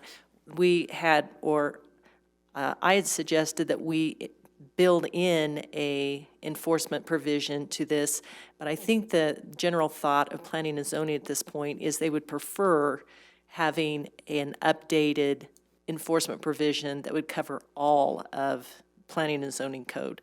So that's being looked at separately. So at this point, it's not a perfect match, but that's what we have. Thank you, City Attorney. Thank you, gentlemen. I think that answers my questions for now, Mayor. Thank you. Thank you. I think Councilmember Barentine may be next, although, yeah, that's okay.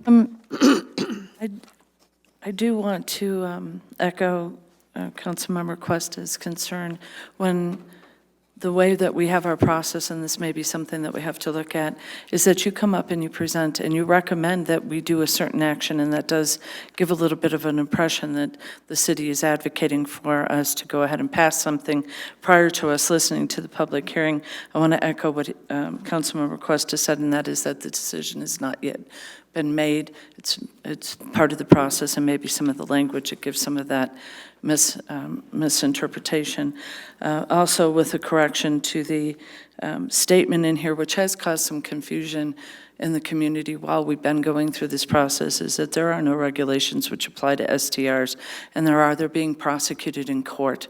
The next sentence is that short-term rentals are not currently allowed. So we do have rules, and you're right, they are not allowed. So I just want to make sure that people understand that. The fact that we bemoan that people are breaking that law is unfortunate, but I just want to make sure that that correction is in there. My 3 questions have to go to the ADUs being included, proving a residence, and the fire marshal is not yet weighed in. I'll take the proving residence first. I do have a concern about that since we're looking at something like utility bills. I have a neighbor, an amazing neighbor who is a renter, and they have rented for nearly 10 years. Their landlord, the utilities are in their name. If under this, they were required to go ahead and only present a utility bill, they could apparently prove to the city that they have actually been a resident there for the last 10 years because the utilities have always been in their name. They have not been a resident there for the last 10 years. So I do have concern with some of the proving the residency piece of that. If you want to address these separately, you could go ahead and answer that one first, or you could go ahead and address the other two, depending on how you'd like to do it. I can speak to the, basically what people provide to tell staff when they're getting their STR permit. A lot of that's going to come back to the affidavit that they sign, that affidavit is saying that this is their primary residence and they're living there 9 months out of the year. So by signing that and then being in violation of that, they're going to be facing potential felony. So, Point of clarification on this. So I didn't see anything in this document that said you would, that they would have to provide utilities bills as proof, right? In 1C1A2, it's proof of ownership of the subject property by way of assigned and notarized, but maybe it is somewhere else. And if it is, I'd like to know that because I would be concerned about that too. Just, is that the only place it is? So it is currently, it is the point where I'm reading the utility bill is under the definition of primary residence, the proposed definition. But then you're asking for proof of ownership beyond that, or no? Or you can have one or the other? You could do utilities instead of this? So we would require 2 items of documentation for primary residence. Okay. So it would not be just a utility bill. It would be a utility bill plus one of the other items that we have mentioned. All right, thank you. Continue on, Councilmember Barentine. Thank you, Mayor. So similar to doing something like an I-9 where you could just go ahead and provide those 2, then you're signing that over, and I get that. But the affidavit piece of it, aside from the 2 pieces of documentation from the list that you're providing and allowing them to do, that just came out of the situation that happened in Denver, because Denver didn't originally require that until they had an overwhelming noncompliance of their rules in there. Then they went back and said, we can't enforce this, and we're having problems with this residency piece of this, and so then they went back. So after the cat was already out of the bag, they were trying to go backwards and try and fix this problem. So as they're still going through their issues with that, and just now doing that affidavit piece of it, how well do you think that that's going to work? Because we just kind of added that as a issue that Denver was dealing with. I mean, do you think that Denver is doing well with that? I mean, it's only just kind of in its baby stages of them even looking at this to try and figure that out. How do you think that piece is going to work along with the 2 identifiers?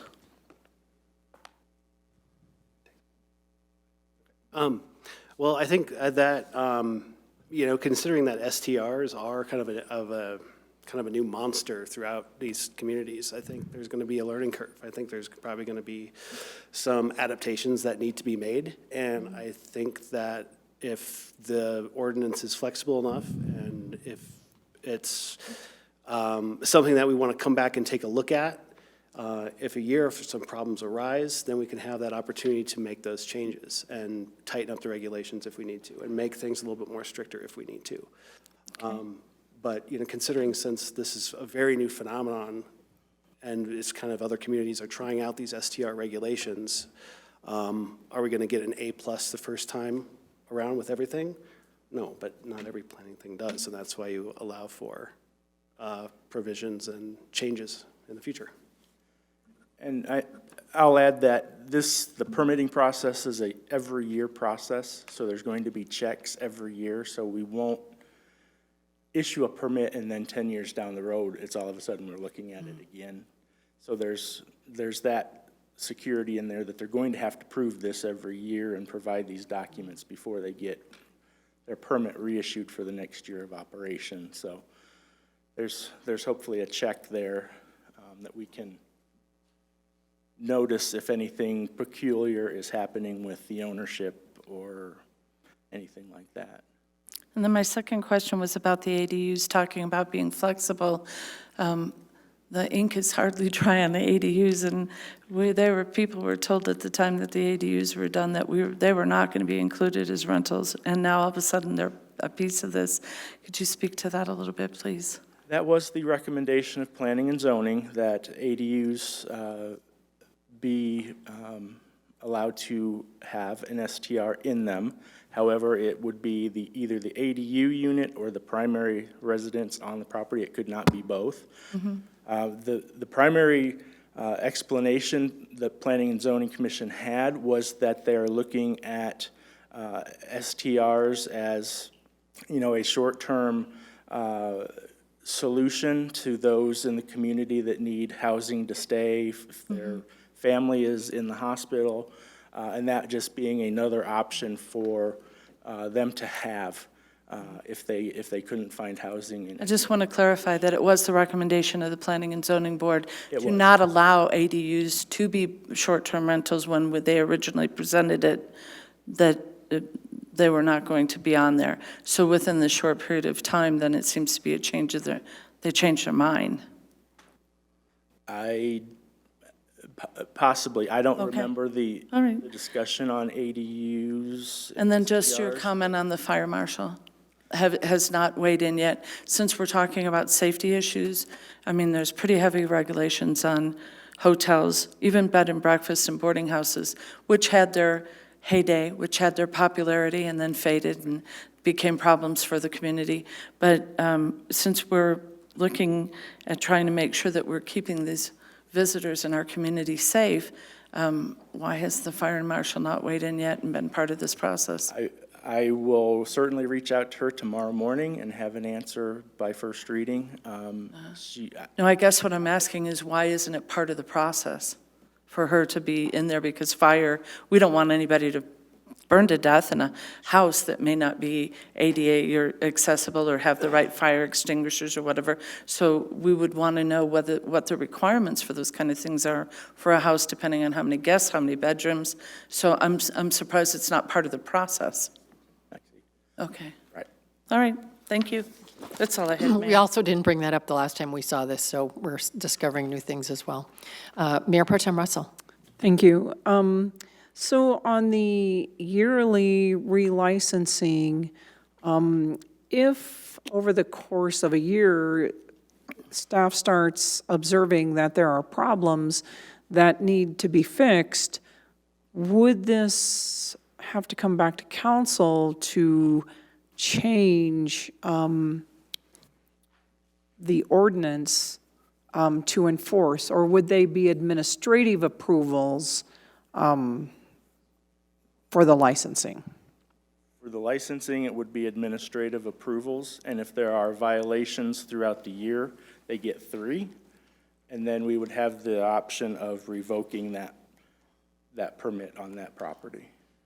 So, but I also know that once it goes into effect, there's things that we find out in the course of operating them that we didn't foresee before. And we certainly could, revisit in a year and see how things are working and just have a general discussion on the ordinance, and see if there are things that have come up that city council should consider. I mean, that's certainly an option we'd be willing to do. Okay, thank you. And then my other question deals more with the process of an administrative public hearing. And so I don't know if this is for the city attorney or exactly who. Since it's administrative and it's not quasi-judicial, a council member is not here this evening, so can that council member vote on it when she returns? Yes. When it is an administrative, basically a text change to the code, it's an administrative public hearing, and you are all allowed to still get input from the community, just like you would on any ordinance update. And if when she comes back, she's reviewed the information from the public hearing and gotten other information. She is allowed to vote on this just like she would following any other administrative public hearing. So then also, if for some reason this does not get passed before the changeover in council, we don't have to start the process all over again. Is that correct? You don't have to, but if you have a whole new council, typically you do. At this point, what you have is one person who isn't able to be here, but the idea that there might be a number of members of the council who have not been advised of what's going on or did not sit through tonight's meeting and public hearing, I think would make a future council very uncomfortable. So when we move forward with this as a city, we always anticipate that if there's a turnover of council, that council will want to start the public hearing process over. Thank you. Thank you. Any further questions? I have a couple. So how many short-term rentals are we sort of guessing that exist in the city right now? I think we have sort of a rough idea, right? Roughly, approximately 150. 150. And out of that 150 in the last year or two, do you have any idea how many have risen to the level of nuisance where we've had to go in more than once? 5. 5 of them? And out of those 5, how many came into compliance? Or I guess there's no compliance, were they all shut down, or what happened? I am not able to answer that. I know some of them are still in the Court system, yeah. So Okay. I'm not sure exactly. All right. It'd be helpful if we could get that information for the next time around. My second question is finances, and that's, let's see, what was the fee? $150, is that right? Is that a first-time only fee? I can't remember. It would be an annual. It's so $150 annually, and then the estimates of the local taxes, state taxes, they'd have to register for those. Do you have any idea out of 150 what the tax revenue would be for that? Why I'm asking this is we have to regulate this whether we pass it or not. If we're going to say no and we're going to continue, we have 150 that are out there. How are we going to go about closing them down? Or are we going to just say, well, whatever rises to the nuisance level we'll take care of, or what are we going to do? Which some cities have just chosen to do. I think that's, yeah, some of our bordering cities, I think, have decided to do that. But if we're going to go forward with them, then we also need clear regulation. So It's going to depend on how much they're charging per night in calculating the 5.5% on, you know, the annual nights of stay. I can work with finance to try to get an estimate. I wouldn't want people to spend a whole lot of time on it, but it would be nice to know, are we going to recoup anything for a personnel or this third-party vendor to? The $150 permit fee annually would more than cover the cost of what the third-party compliance will charge. So then lodging and sales tax revenue, that's all in addition. The 150 would cover. Okay, so $150 times 150 homes, if that's what continued. Right. We might see an influx if we legalize it. Okay. I think those are my 2 questions, but it seems to have spurred others. Councilmember Barentine. Councilmember Cuesta was first, I apologize. All right, Councilmember Cuesta. Thank you, Mayor. Thank you, Councilmember Barentine. So doing the 150 times 150, I get $22,500. That's going to be enough to offset the third party? Yes, sir. It's a vendor, why? Or that's why, probably. That wouldn't include putting these folks through the courts. Any other fees? I mean, that to me seems like we're oversimplifying the expenses that could be associated with enforcing this. That covers identification of addresses. It includes sending notification letters to all those in non-compliance. And after that step, it then comes back to staff to take it through the citation process in court. So yes, it does come to a point where staff gets brought back in, and that's not figured into the 20. Sure. And that to me seems like it could be a fair amount of the labor as well, is what comes back to staff. I think you might have mentioned it just now. Is it a 5.5% lodging tax rate? Let me see.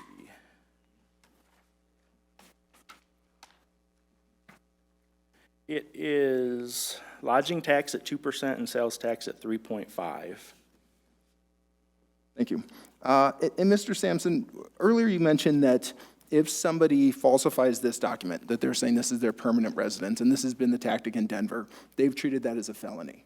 That would be the case here, or that could be the case here? And who would make such a determination?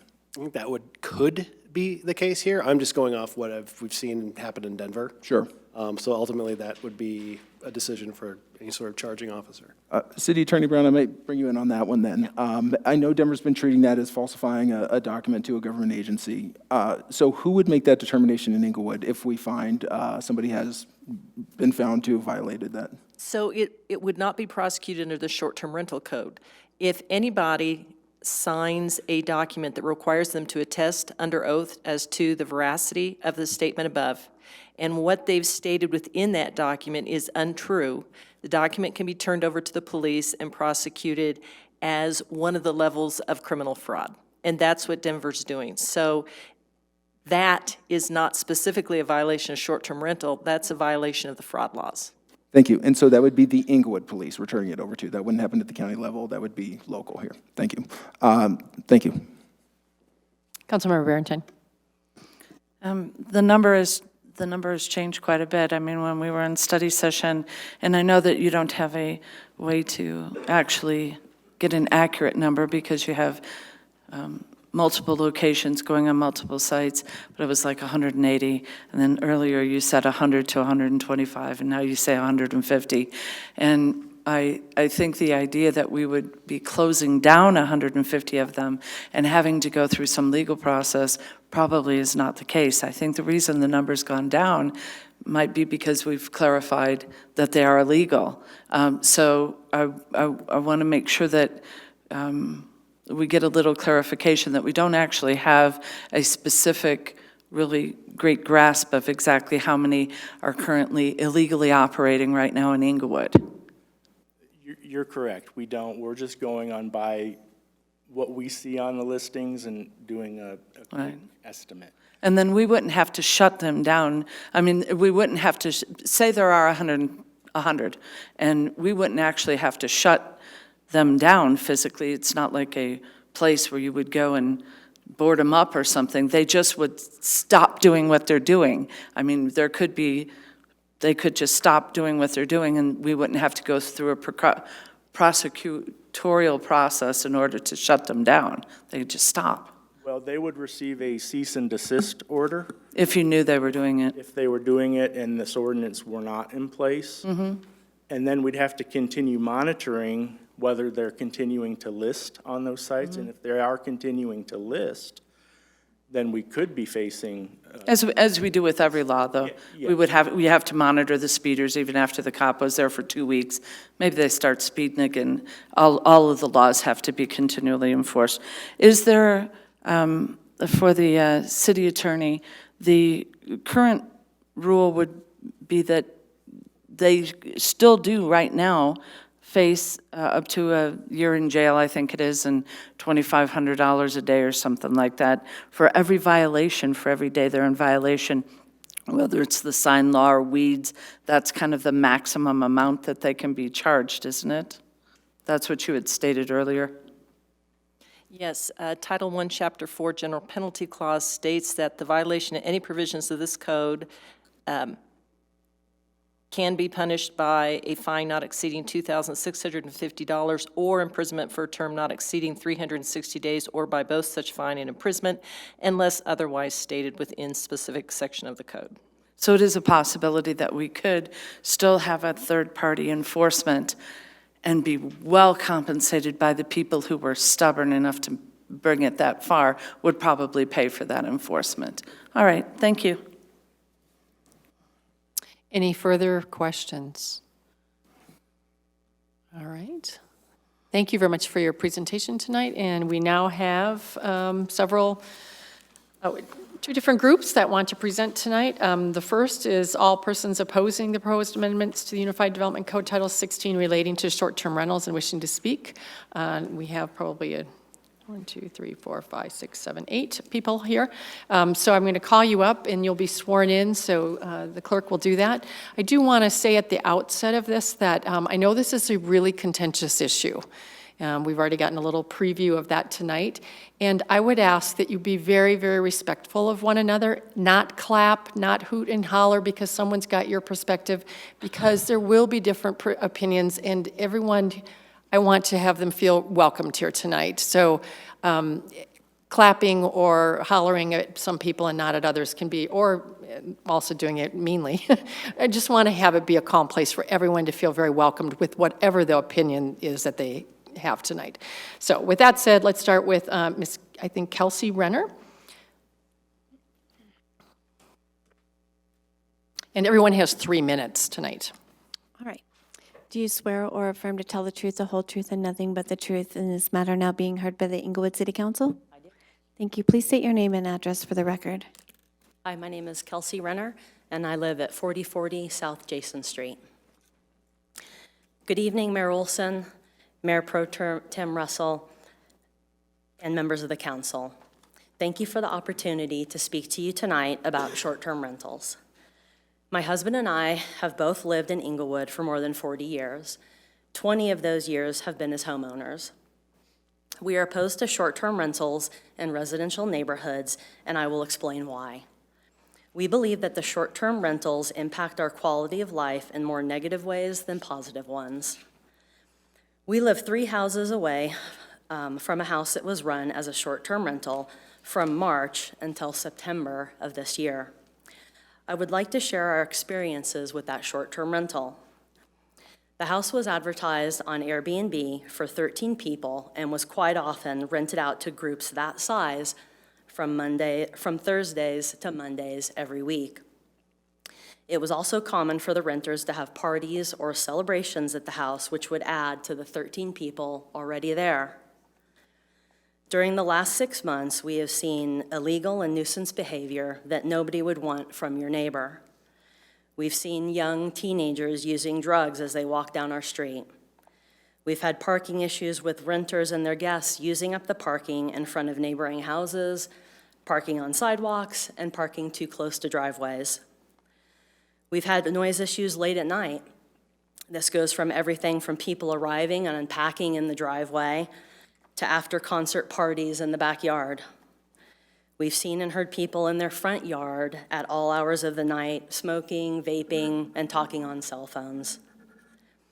The immediate next-door neighbors had to leave their own backyard on many occasions because of secondhand marijuana smoke coming from the rental's backyard. I don't think that this behavior comes as a surprise to any of us, though. Short-term owners and their renters have very different interests from the residents of a neighborhood.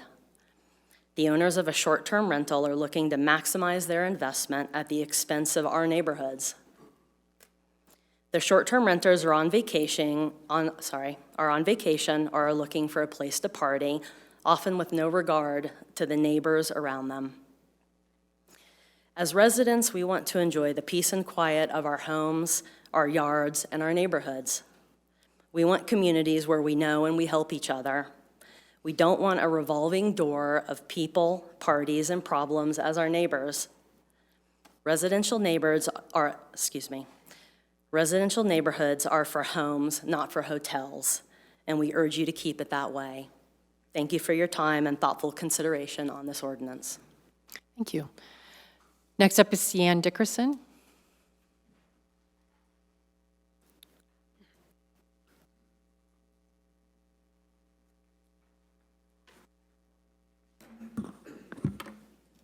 Right. Do you swear or affirm to tell the truth, the whole truth, and nothing but the truth in this matter now being heard by the Englewood City Council?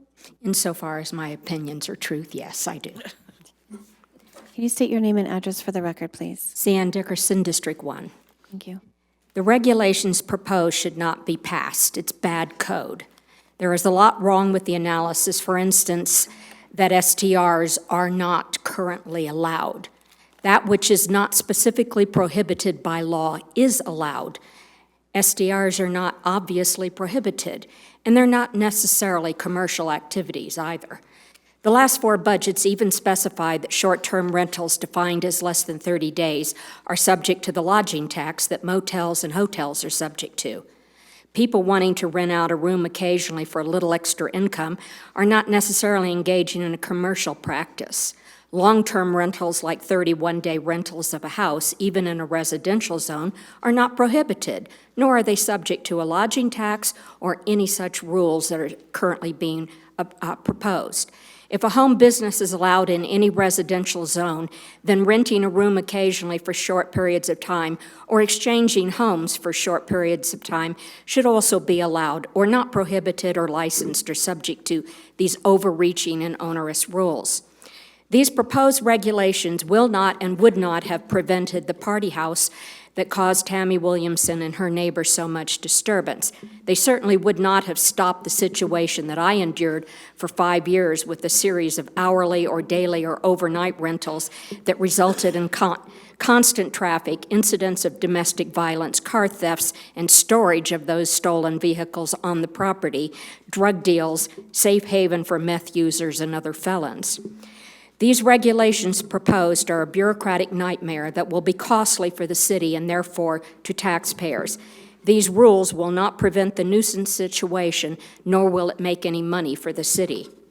Do ask for licensing of people who rent whole houses for short periods of time as a business and impose the lodging tax, like the man who provides a farm experience in the city and rents a 4-bedroom house out. It would destroy his business model to have to live there, and he's not causing any problems. If any rentals become a problem, and the neighbors are disturbed by the activity there, then it's a nuisance and can be and should be dealt with under existing rules. Don't create a crime for people who are respectful and not causing a problem to occasionally or with discretion to rent a room in their home or to rent their home for short periods of time.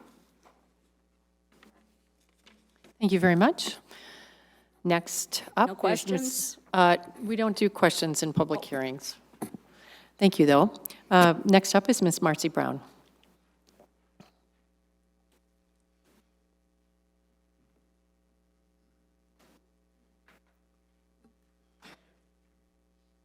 All right.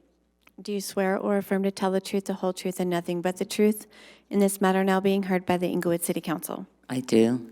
Thank you. Marcy Brown, District 1. This whole thing about STRs to me sounds very confusing, very muddled as far as, trying to control these STRs. I had an STR across the street from me for about 4 years ago. And I can tell you there was drug dealing going on. I mean, when you see cars passing, stopping, running in for 5 minutes, you know what's going on.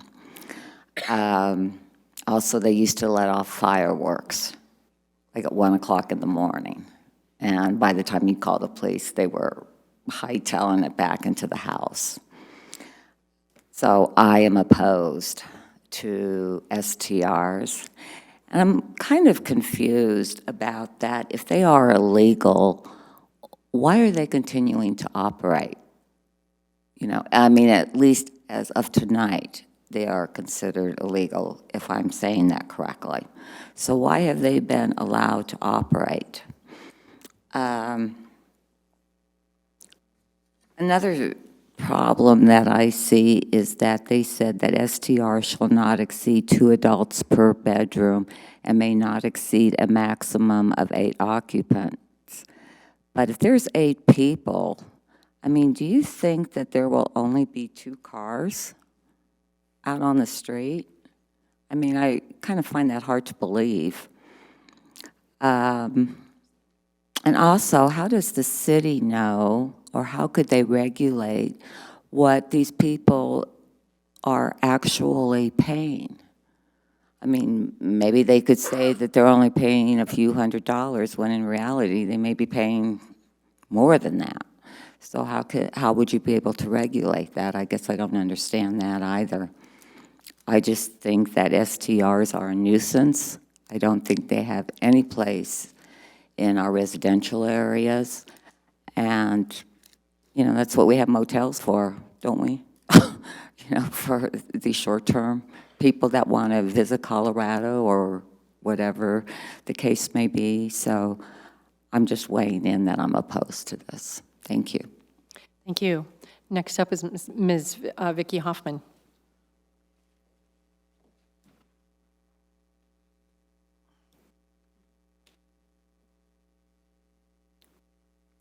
All right. Do you swear or affirm to tell the truth, the whole truth, and nothing but the truth in this matter now being heard by Englewood City Council? I do. Thank you. Vicki Hoffman, District 4. I'm against this for a number of reasons. First off, it's in its infancy. Let the other people make their mistakes. Let's learn from those before we jump in. A few months ago, a citizen that's not here tonight actually pulled up on VRBO. And I disagree with the 100 or the 150. This person was able to pull up 400.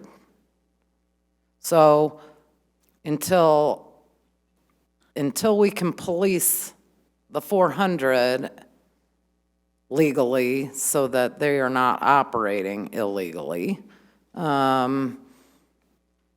it's not good. I've sat up here, you know, for a year now. I've listened to what Tam Williamson has gone through.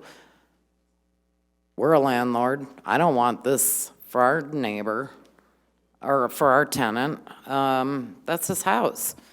You're asking for a lot of problems, drugs, cars, and I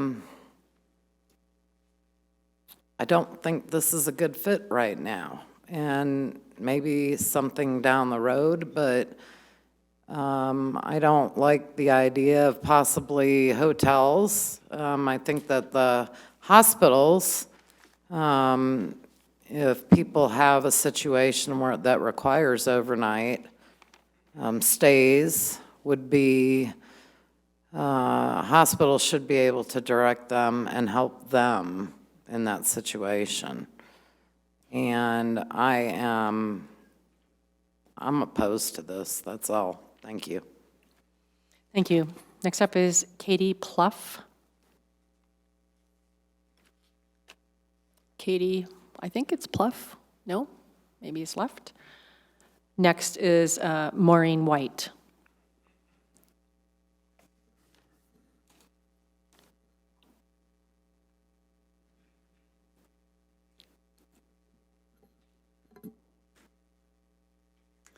Do you swear or affirm to tell the truth, the whole truth, and nothing but the truth in this matter now being heard by the Englewood City Council? I do. Thank you.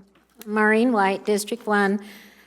Before I forget, I met a family who had a son at Craig this summer and visited with them and asked them about housing. And they told me that one of the wonderful parts of Craig was that they provide housing. They have an apartment, they have contracts with 2 hotels on East Hampden, and I feel like Swedish could do the same if they aren't doing that. So to start with, I think the parking would turn yards into parking lots because people, if they can't find a parking space and there's a bunch of them, they're going to drive into the yard and park. And page, only holding 1 person on the contract, landlords don't do that. When you have several adults using a rental of yours, you want everybody to be liable. On page 6 of the rules, there is a third-party monitor and enforcement already listed. So how was this person or this group chosen? What was the process? That's not being mentioned. And if it hasn't been decided, that's kind of questionable. The residency requirement of 9 months allows the owner to become an absentee landlord for 3 months. There's no clear division as to who will enforce what, no mention of the drain on Englewood PD. Kelsey Renner mentioned what has gone on their block. I met a young woman renter on that block this summer, and she told me that her windshield of her car had been busted by some of the people renting in that house. When those individuals, young kids, were walking down the street smoking pot, and I asked them, why didn't you call the police? They were afraid of retribution. The proof of ownership should strictly be based on presentation of a property deed. Those aren't hard to present, come by if you are the owner.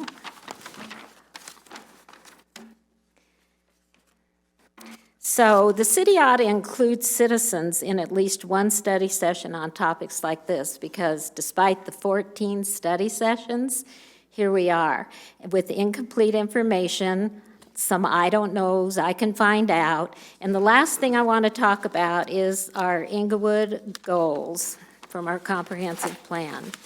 When you read those goals, they are vague, and I don't see how they apply to STRs. They mention special needs people, different stages of your life, quality workforce, maintaining workforce housing for both employers and employees. How does that apply to short-term rentals? We need more explanations of some of this. Thank you. Thank you very much. Next up is Ms. Tammy Williamson.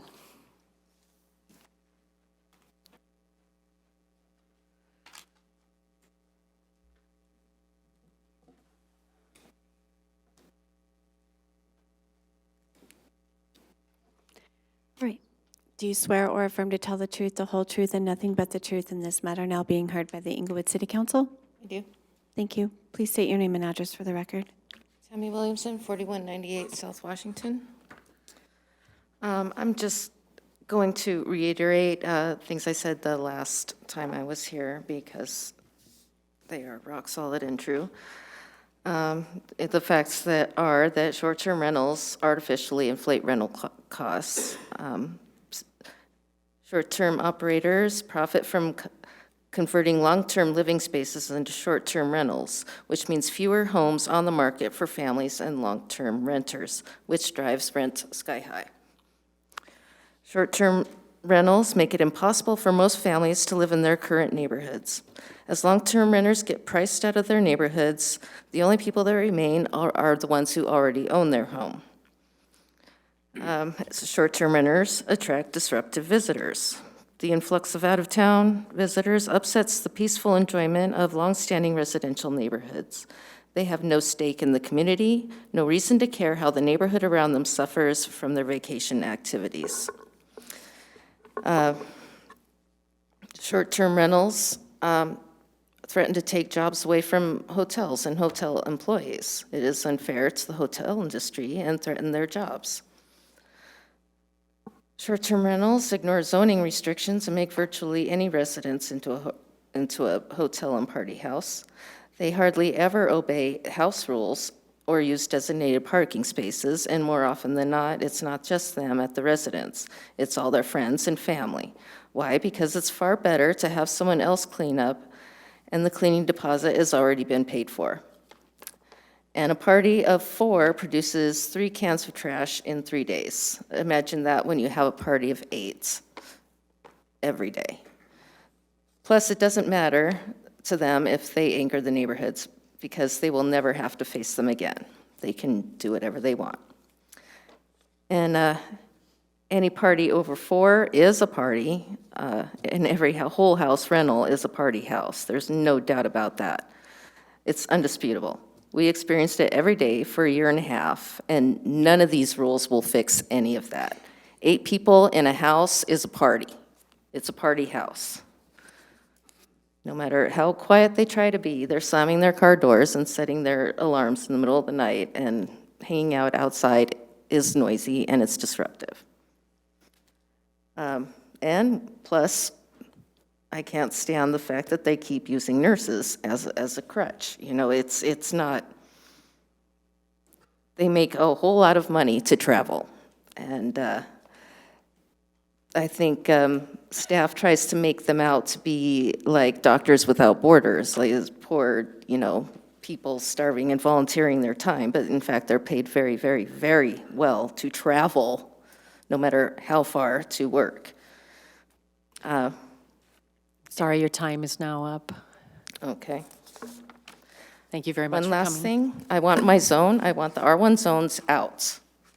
Out. Right, Other than thank that, don't really care. Last on the opposing side is Ms. Kathleen Bailey.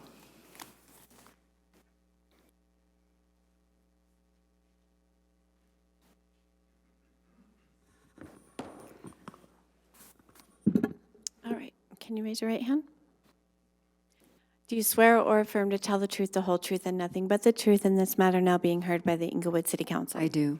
Thank you. Please state your name and address for the record. Kathleen Bailey, 4686 South Jason Street. I'm unclear about the status of this public hearing. This is not an ordinance update. This is actually an amendment to Title 16, so I hope I can get some clarification. I'm speaking against short-term rentals for the following reasons. One, in Englewood, SDRs have been and currently remain illegal.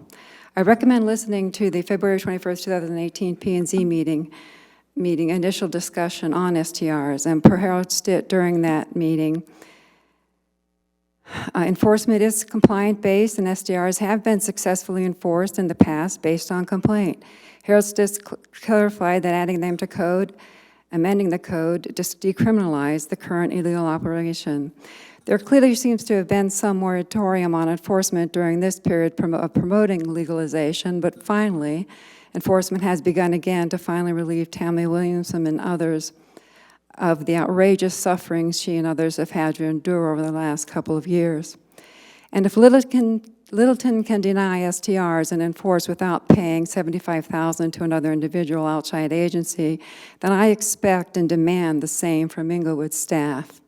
Two, the Title 16 zoning amendment community development has proposed to legalize STRs is under Title 16 UCD 16-11-1 F, commercial uses, Section 18, visitor accommodations, item B, listing specific commercial use types. Bed and breakfast, hotel, hotel extended stay. That was 1, 2, and 3. Community Development's proposed amendment adds item 4, short-term rentals. In fact, STRs, as this is evidence, are a commercial enterprise that have absolutely no place in our residential districts. 3, if millennials purchase homes in the city of Englewood that they can't afford, they can get housemates like the rest of us did when there is a need for reduced expenses.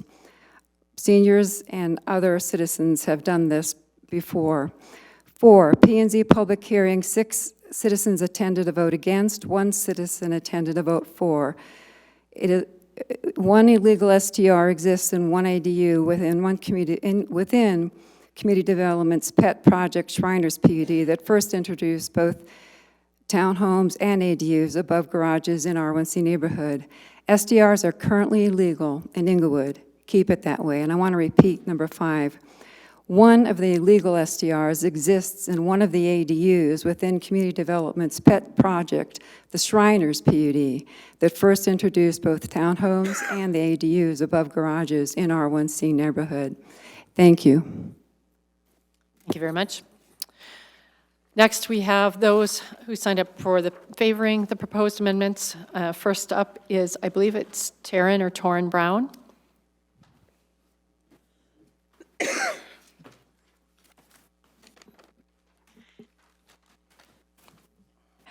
Do you swear or affirm to tell the truth, the whole truth, and nothing but the truth in this matter now being heard by the Englewood City Council? I do. Please state your name and address for the record. Torin Brown, 3001 South Logan Street. Thank you. Hello, my name is Torin Brown. I am an Englewood homeowner. I am here to speak in favor of the Englewood City Council allowing STRs. The Denver metro area, Englewood included, is a destination. People want to come here and participate in our economy. Many of those people, including myself, prefer to stay in STRs as opposed to traditional hotels. One reason among many is I would rather spend money helping homeowners pay their mortgage, save for retirement, or whatever it may be, and pay a company such as Hilton or Marriott. Under current laws, if you want to visit Englewood and stay in an STR, you are not able to. As a result, you will likely choose to stay in Denver instead. I am sure, as you know, people tend to spend money and time near where they stay. I believe by allowing STRs in Englewood, we are not only supplementing the incomes of our property owners, we are earning money for our city through taxes and licensing and gaining potential customers for our local businesses. Visitors would like to stay in Englewood and contribute to our economy, and I ask that the City Council allow them to do so. Thank you for your time. Thank you very much for coming forward tonight. Next is Alex Foog. Not sure I said that last name correct. All right. Do you swear or affirm to tell the truth, the whole truth, and nothing but the truth in this matter now being heard by the Englewood City Council? I do. Thank you. Please state your name and address for the record. Alex Fuqua, 1975 South High Street. I'm here today to hopefully recommend that you do make these proposed changes, and in addition, hopefully make a change that would hopefully help some of these issues that some of your residents are having, in that you would allow a full-time resident being a renter in these homes, a full-time tenant, to help manage a short-term rental in this case. My wife and I are renters ourselves, not in Englewood, but close by, and we enjoy our time in Englewood, very much so. And we would very much love to do what we're doing in Denver here in Englewood, and that's manage a part-time, short-term rental while we are full-time tenants keeping an eye on the property. We enjoy our neighborhood, but we'd much rather live here and be able to do what we're doing there. We manage the property, we manage the guests, we pay taxes. Not everyone can afford to own a home, even in Englewood, especially not Denver, and my wife and I certainly can't. We had to move out of our previous neighborhood when we had our kid 6 months ago, our first.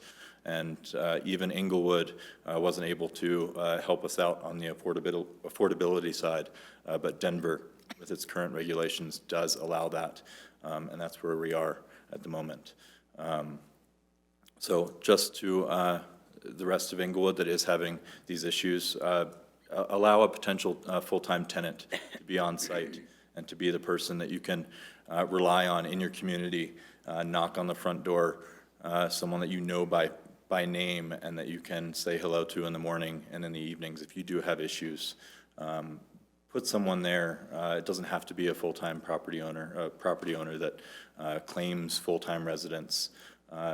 Help the affordability crisis, not only in Denver, but in Englewood, and get some people here that want to spend money and build a family and a community in your great city of Englewood. Thank you. Thank you for coming. Our last person is Erica Zirk. Zirkin.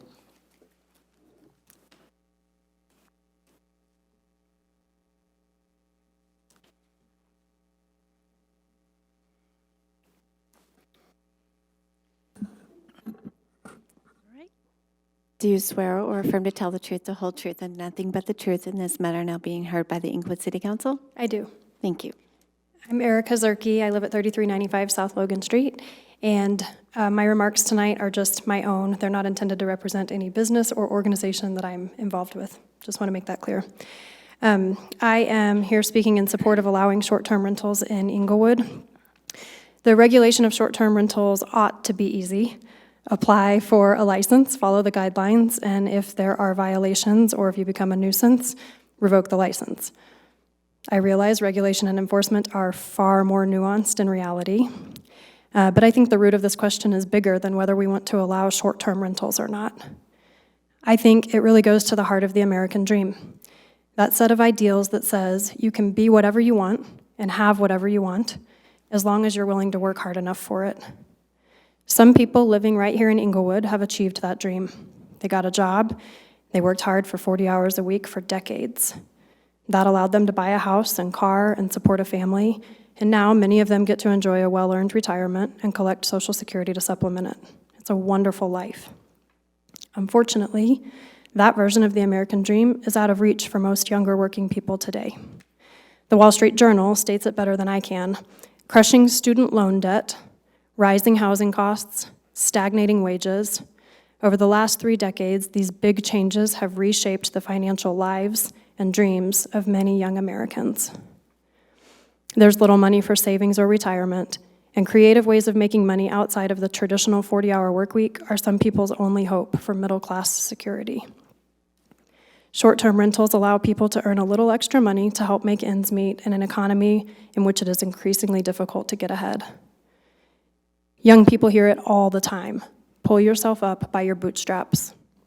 This is what today's bootstraps look like. Today's bootstraps look like working a 10-hour workday, then getting in a car and driving for Lyft or Uber for several more hours. Today's bootstraps look like only being able to afford a mortgage in Englewood if you can rent out one of the bedrooms every now and then. I know the issue of affordable housing weighs on many in this community, and one way the city can help is to allow short-term rentals. Additionally, short-term rentals make sense in the absence of nearby safe and clean hotels and could provide an essential comfort for families and friends visiting loved ones in the hospital. Short-term rentals also bring more people to the area, which is good for businesses in Englewood. When the homeowners and businesses in a community both thrive, the city generates more tax revenue and is better positioned to fund and deliver all of the necessary services. Also, I understand that some people may not feel comfortable with living in a neighborhood where they're not always certain who is coming or going, so perhaps the city could consider allowing short-term rentals only in the areas zoned for accessory dwelling units, so the areas the city has already deemed appropriate for higher population density. In summary, permitting short-term rentals with reasonable regulations will help people work toward the shining ideal of the American dream in a landscape that is far different from what previous generations have navigated. It makes good sense for our hardworking Englewood, and I hope you'll support it. Thank you. I appreciate you coming. And that closes our public comment. Unless someone had intended to sign up and didn't get these when they came in tonight, I'd be willing to, if, I'm sorry, I should have asked, please come up. And I know that a couple people looked like they came in late and might not have seen these. Can you please let us know, too, whether you're opposing or favoring? In favor of. Okay. Do you swear or affirm to tell the truth, the whole truth, and nothing but the truth in this matter now being heard by the Englewood City Council? I do. Thank you. State your name and address for the record, please. Ed Dugan, 75 South Pearl Street. So I am also someone who has benefited from being a tenant host outside of Englewood, but I'm pretty passionate about Airbnb, and I care about the benefits that it's provided me and other people in terms of getting through hard times financially, getting through job transitions, getting through unemployment, has allowed me to make it through and have enough money to put food on my table and feed my dog. I know that you aren't finished with the process of getting clarity or clarifying all the rules, but it's still a little unclear as to what primary residence means. Even in Denver, where they seem to spell it out pretty clearly, it's confusing, whereas in Boulder, it's really clear that it must be occupied by an owner, but even tonight, I'm still not clear if a tenant could prove that they're a primary resident. So just a little feedback. Additionally, anecdotally, for whatever it's worth, if I've hosted 300 people in my house over the past 3 years, I think 1 in 35 have a car, and that's just been my experience. That's all. Thanks. Thank you very much. Seeing no one else, I think we're finished, Council, with hearing public comment. Would someone like to make a motion to close this public hearing? I move to close the public hearing. Could I have a second? A second. Thank you, Member Sierra. Please vote. All votes have been cast. Let the record show 6 ayes. Thank you, everyone, for coming. That closes the public hearing. Council, would you like to take a quick break, or would you like to power through these? It could be a good time to take a break. All right, we'll take a 5-minute recession. Please, please, don't make this a time to chat with people. If you need to get a little break, it's 5 minutes. We're coming back at 9:30 and starting.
Yes.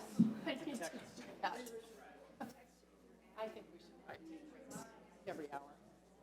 Just to stretch out. Yeah, it's not good to sit for 2.5 hours. Yeah, it's not.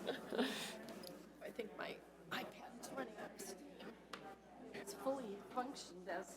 Must be it's getting old. Doesn't keep its charge the same.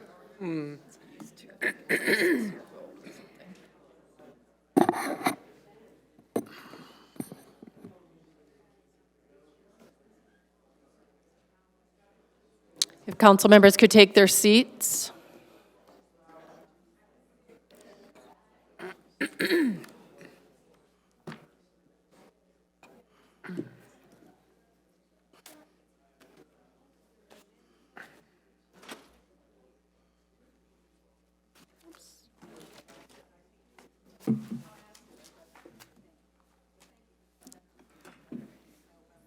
Great, thank you. We'll resume this meeting. Our next item is Agenda 11, Ordinances, Resolutions, and Motions. 11A, Approval Ordinances on First Reading. CB 39 is first up with the IGA with Aurora-South Small Business Development Center. Staff recommends that City Council approve a bill for an ordinance for an intergovernmental agreement with the Aurora-South Metro Small Business Development Center to provide training, business seminars, and one-on-one consulting and offer the leading edge program in Englewood, all to benefit Englewood's entrepreneurs and small business owners. And our Staff Economic Development Manager, Darren Hollinsworth, is here to present this. Council, I'm going to ask if you have questions. If you have a short presentation, that's great. Otherwise, we can also ask questions. I'd be happy to respond to any questions that council may have. Councilmember, or I think Councilmember Quester might have been first. Thank you. Good evening. And pardon me if this was in the packet, but I didn't see it. How many times throughout this past 3-year period did the Aurora Small Business Development Center use one of our facilities? Multiple each month. We offer the one-on-one consulting sessions are hosted in one of our community conference rooms. Workshops are used, we make use of the library, the community room, even the small conference rooms upstairs, as well as the Malley Center. So we host the SBDC for a minimum of 8 to 10 workshops a year, one-on-one consulting sessions, et cetera. And my understanding as part of the contract is that is done without any charge, too. That's correct. Thank you. And I believe it's $12,000 a year for this upcoming. 20, excuse me. I should just pull up the for a period of 3 Pardon years. me. How much is it currently on this 3-year contract that we've been on? Has it been at that same rate? 20,000. Very good. Thank you, Mayor. Thank you. Mayor Pro Tem Russell. And my question also, is the 20,000 contribution included in the 2020 budget? That is correct, yes, ma'am. Okay, thank you. Any further questions?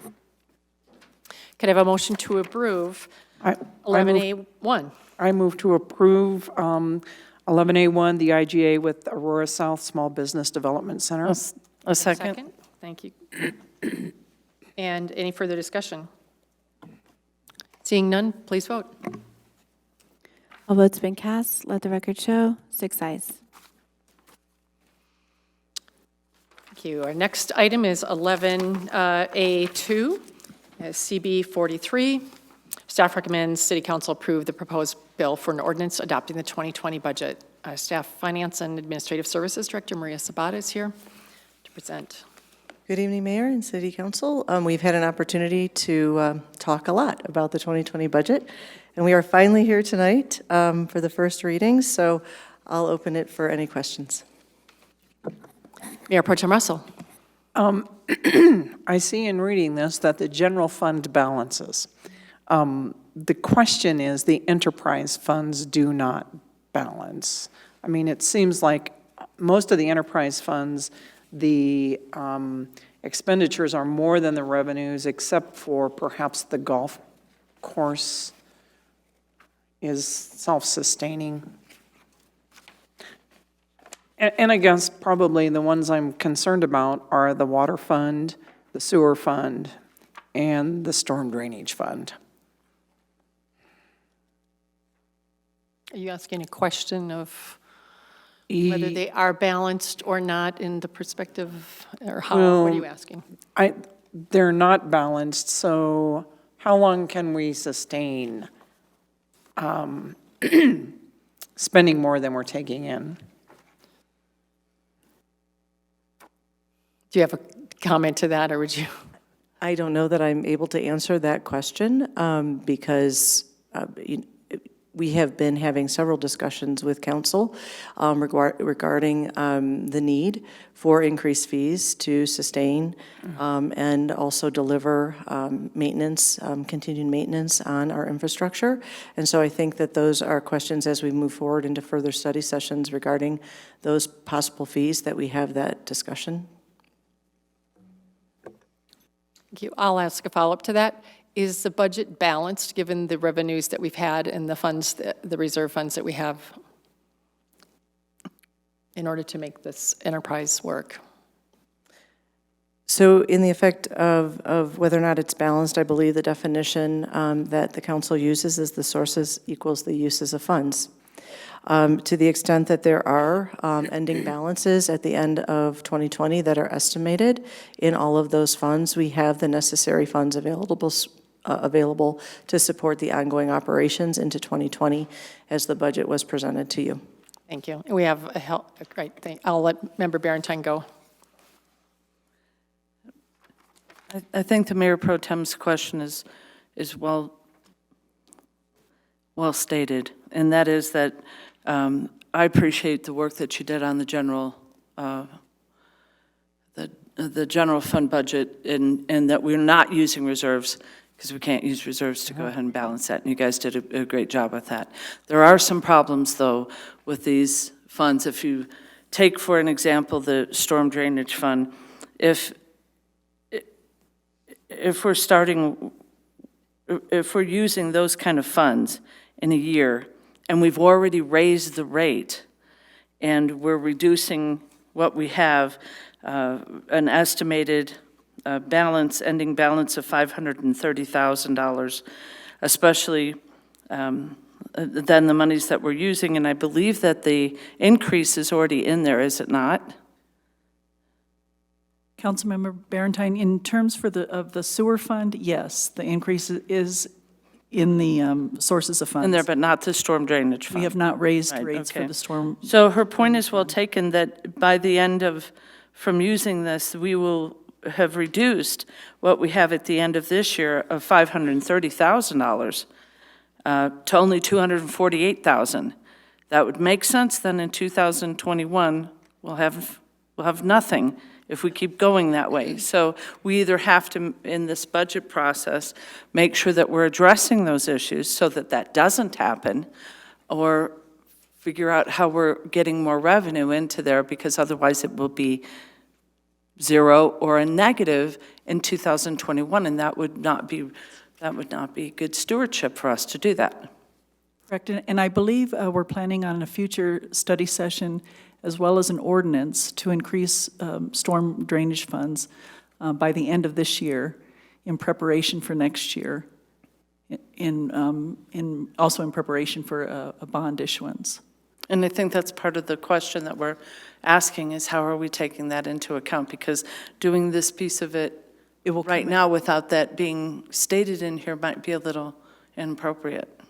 Well, it will basically be a budget supplemental after we approve this budget in terms of the revenue side. Right. That will be adjusting the budget, showing that our sources will be higher. But then we would be passing a budget knowing that this isn't really the budget that we intend to follow, that we intend to do. There are some unknowns, but I believe we have been discussing a rate increase. We've discussed, I believe, 3 projects that could cost up to $40 million is my understanding. Or we have several projects that could require a $40 million bond increase next year. So what we'll need to do is, in planning for that expenditure next year, and at that point in time, we'll also have to have a supplemental once we know our true costs. But what we'll need to get in place prior to even the bond issuance is finding out what our debt service will be for next year. And that's basically what our storm drainage rate increase will be based on, is the coverage for that debt service next year of that bond issuance, up to $40 million. So if I understand, if I may, your question correctly, what you are being asked to vote on tonight is what has been presented over the past several months. As you recall, during the study session where we did talk about the projects, we also talked about a request for proposal that we issued because we want to see what our neighboring communities are funding or are charging fees for their stormwater drainage. We've received those proposals back, and we are reviewing those, and we fully expect to be reporting out on the results of those and making a recommendation to the council based on what we evaluate as part of those proposals, and also the work that's done by the company that we might select to bring forth a fee increase. And as Jenny said, it would be a supplemental appropriation on top of that. So we aren't asking you tonight to consider anything beyond the information that's been previously provided, because we simply don't have the information yet. Okay. I would just suggest that in looking back at some of the older budgets that I looked at, to see whether there could be the inclusion of some of that conversation and the intention of what was going, to resolve that issue. We're doing this budget knowing that there's going to be a shortfall. Here's what the plan, here's some of those things to encapsulate that piece so that it was at least within the document. Has been done before, and I don't think would be inappropriate to make sure that we had something like that so that there would be some understanding for it. It's not just this one that would raise eyebrows when looking at it. So, thank you. Mayor Pro Tem. So my question is about the $3.1 million.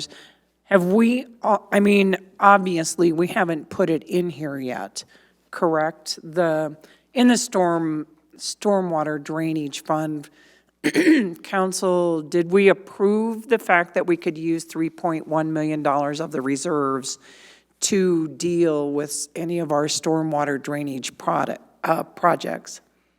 Well, the $3 million from the if you can get a little bit closer. Sorry, the $3 million of the loan from the long-term asset reserve fund to the storm drainage fund.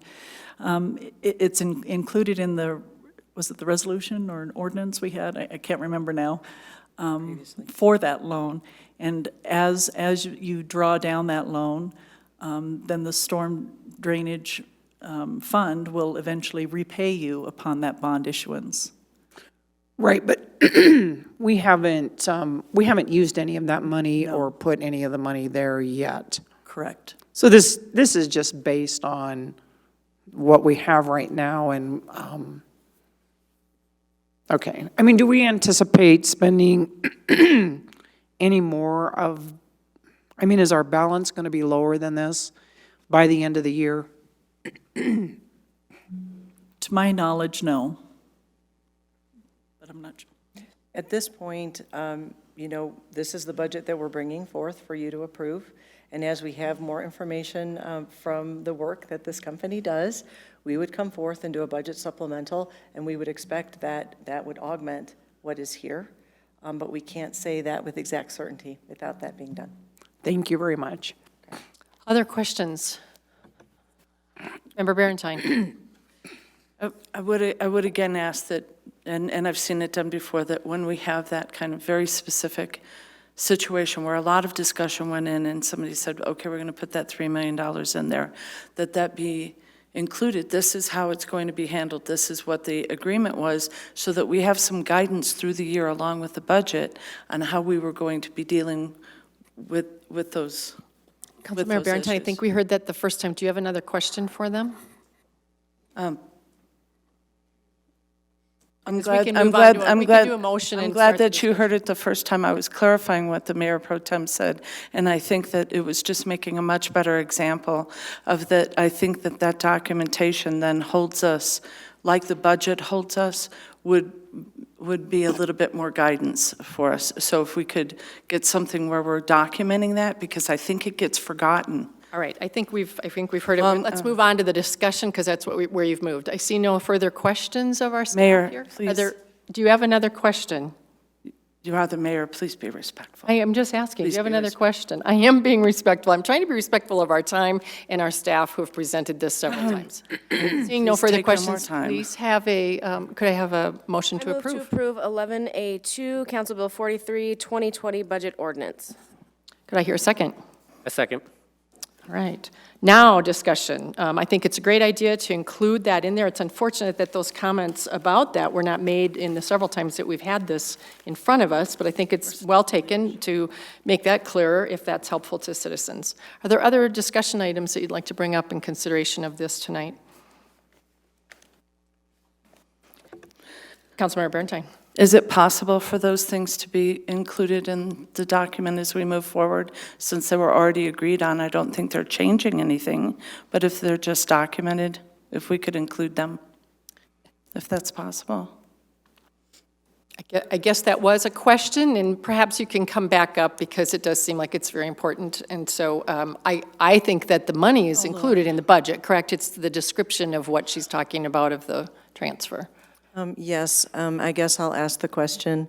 Would you like that information included in the council communication for the second reading?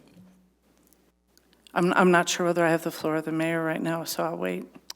Would you like to push your button? It was, you called on me, but then you... Councilmember Barrington, would you like that in the notes? I believe that the $3 million, the question that Mayor Pro Tem brought up was significant because the money isn't included in this budget yet. And so in that transferring of it, that it's dedicated, there's some documentation that that money has already been discussed, and it is the intention that that money is dedicated to this particular fund for a particular reason. And if we can have that put into the document, I would appreciate it. I will certainly do that. And just as a matter of clarification, in the previous council action, we do list the number of times we've discussed, and within each of those presentations, after the point that you did approve that temporary loan, we did include in the summary where it showed our sources and uses, there was an asterisk that said that this balance did include the $3 million that was the loan and that it would be repaid back. I want to make sure that the public knows that it is documented in the presentations that we brought forth, but I will also include it in the council communication when we come to the second reading, so we're absolutely crystal clear. I think that'll clarify it a lot. Thank you. Any further comments? All right, please vote to approve the 2020 budget ordinance, CB 43. Can I make a comment? Yes, Mayor Pro Tem. I just want to thank you for all the hard work you did and for the fact that the general fund is balanced, and I understand that we have some things going on. So I do appreciate all your hard work. Thank you so much. Any further comments? I want to thank you as well. I think I've probably thanked you a million times over and over because I liked the process this year, and it's probably more embarrassing to keep getting thanked, but I do think it was a good process. And I do believe, and for the public, our budget is balanced on both sides. We have the funds, we are working on this, and we are going to be having to get more funds in the enterprise areas, and the sewer fund in particular, and the stormwater, so that is in the works, and we've had many, many meetings over that, so I think you've put that together very well, and I appreciate it, and let your staff know. Please vote. All votes been cast. Let the record show 6 ayes. There you go. And next up is 11A3 CB42, 2020 Budget Ordinance, Budget Appropriations this time. So this staff recommends City Council approve the proposed budget for an ordinance adopting the 2020 appropriation. Again, Director Maria Sabat is here. Questions, folks? Any questions about the appropriations budget? Seeing none, could I have a motion to approve? I move to approve the 2020 budget ordinance, budget appropriations. Second. Barentine seconded. Any further discussion? Again, I want to say that the appropriations are there. It's very clear. It's really well laid out. I so thank you for that. Please vote. All votes been cast. Let the record show 6 ayes.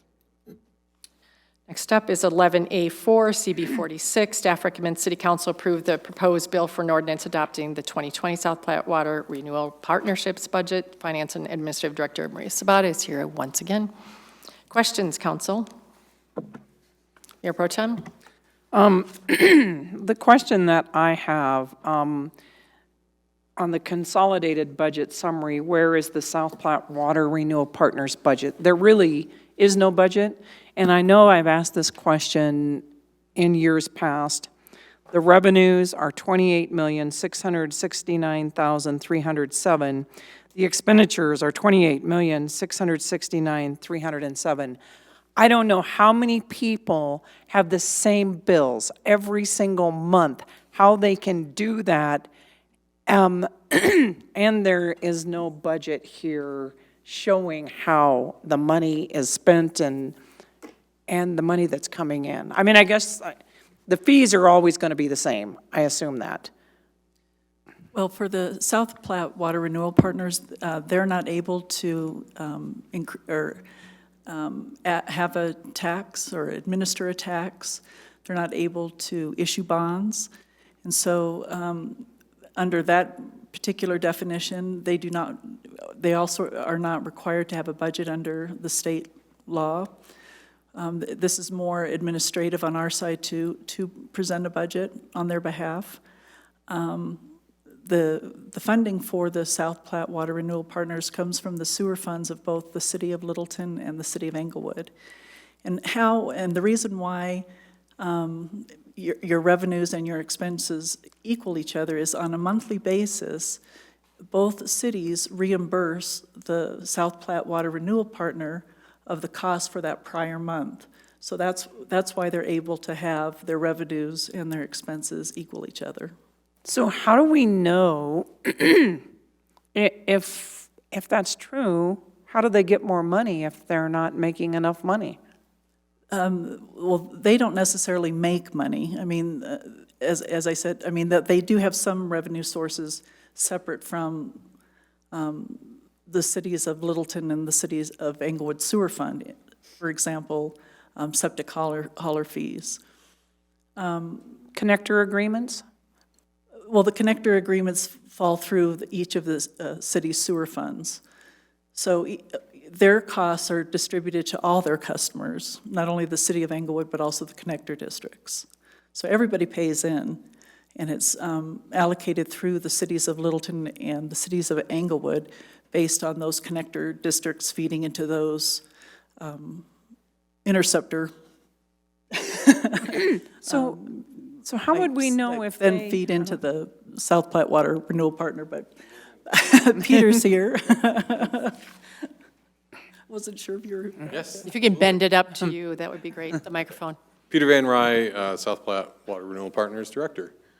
So I think the thing that's you have to remember is that South Platte Water Renewal Partners is a line item in each one of the sewer funds for the City of Englewood and the City of Littleton. And so if we have an expense amount as a line item, we have a corresponding revenue amount to meet that expense amount. So we develop a budget, we present that budget at the joint cities meeting for discussion, and then from there, that feeds into the sewer funds. And so we don't necessarily have a specific, our funding mechanism comes through those two sewer funds.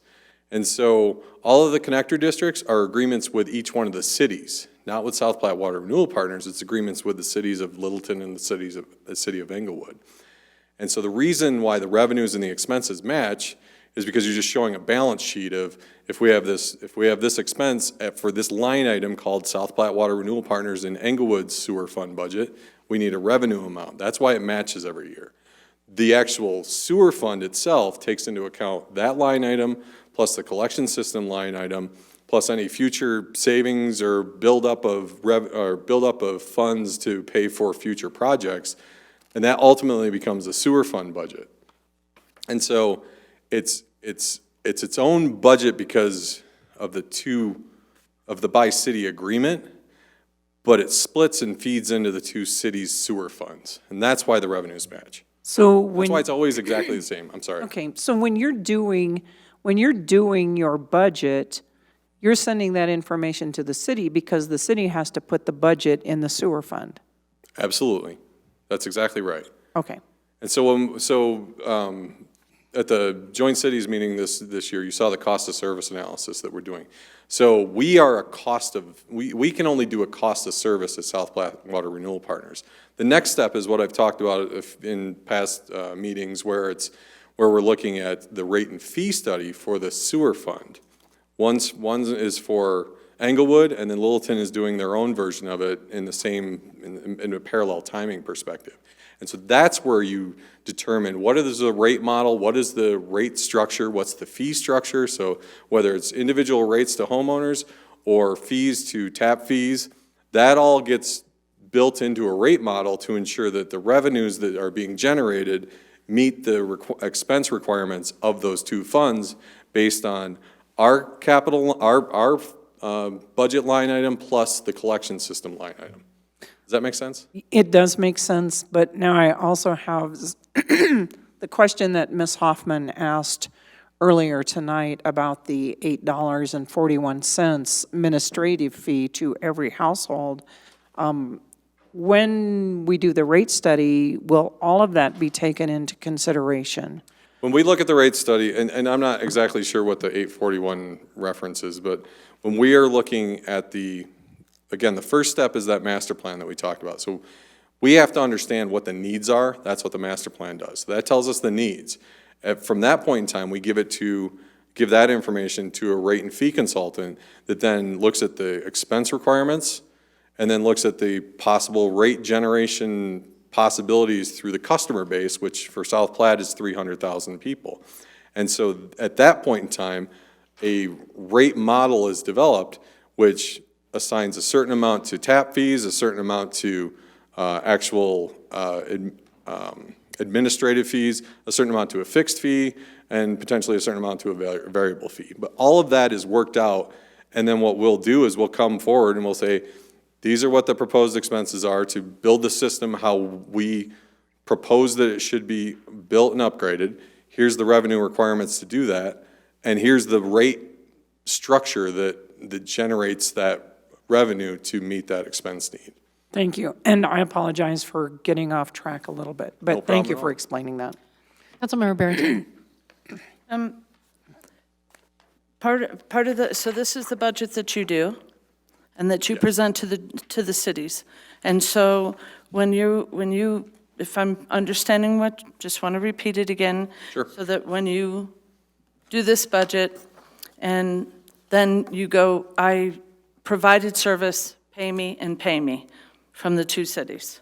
That's right, we get funded from the two cities. And the money comes from the sewer fund, which is in this budget, which has a 142% increase in it, and a swing that brings us down to only $1 million when we're estimating, in 2020, when we're estimating having a balance in there of 4 million, little over 4 million, and then this swing of uses over 142%. That seems to be less in your purview, and this is this is you, and I guess the sewer fund is us, that we're supposed to be maintaining so that we have enough cash to pay you for the service that you're doing for us. And so that's correct. The sewer fund we work in concert between the two cities and their sewer funds to ensure that the budgets that we're proposing are adequately funded. Right now, that's the case. The end balance of the sewer fund for the Englewood, and I'm not sure exactly what the end balance is, but it's several $100,000.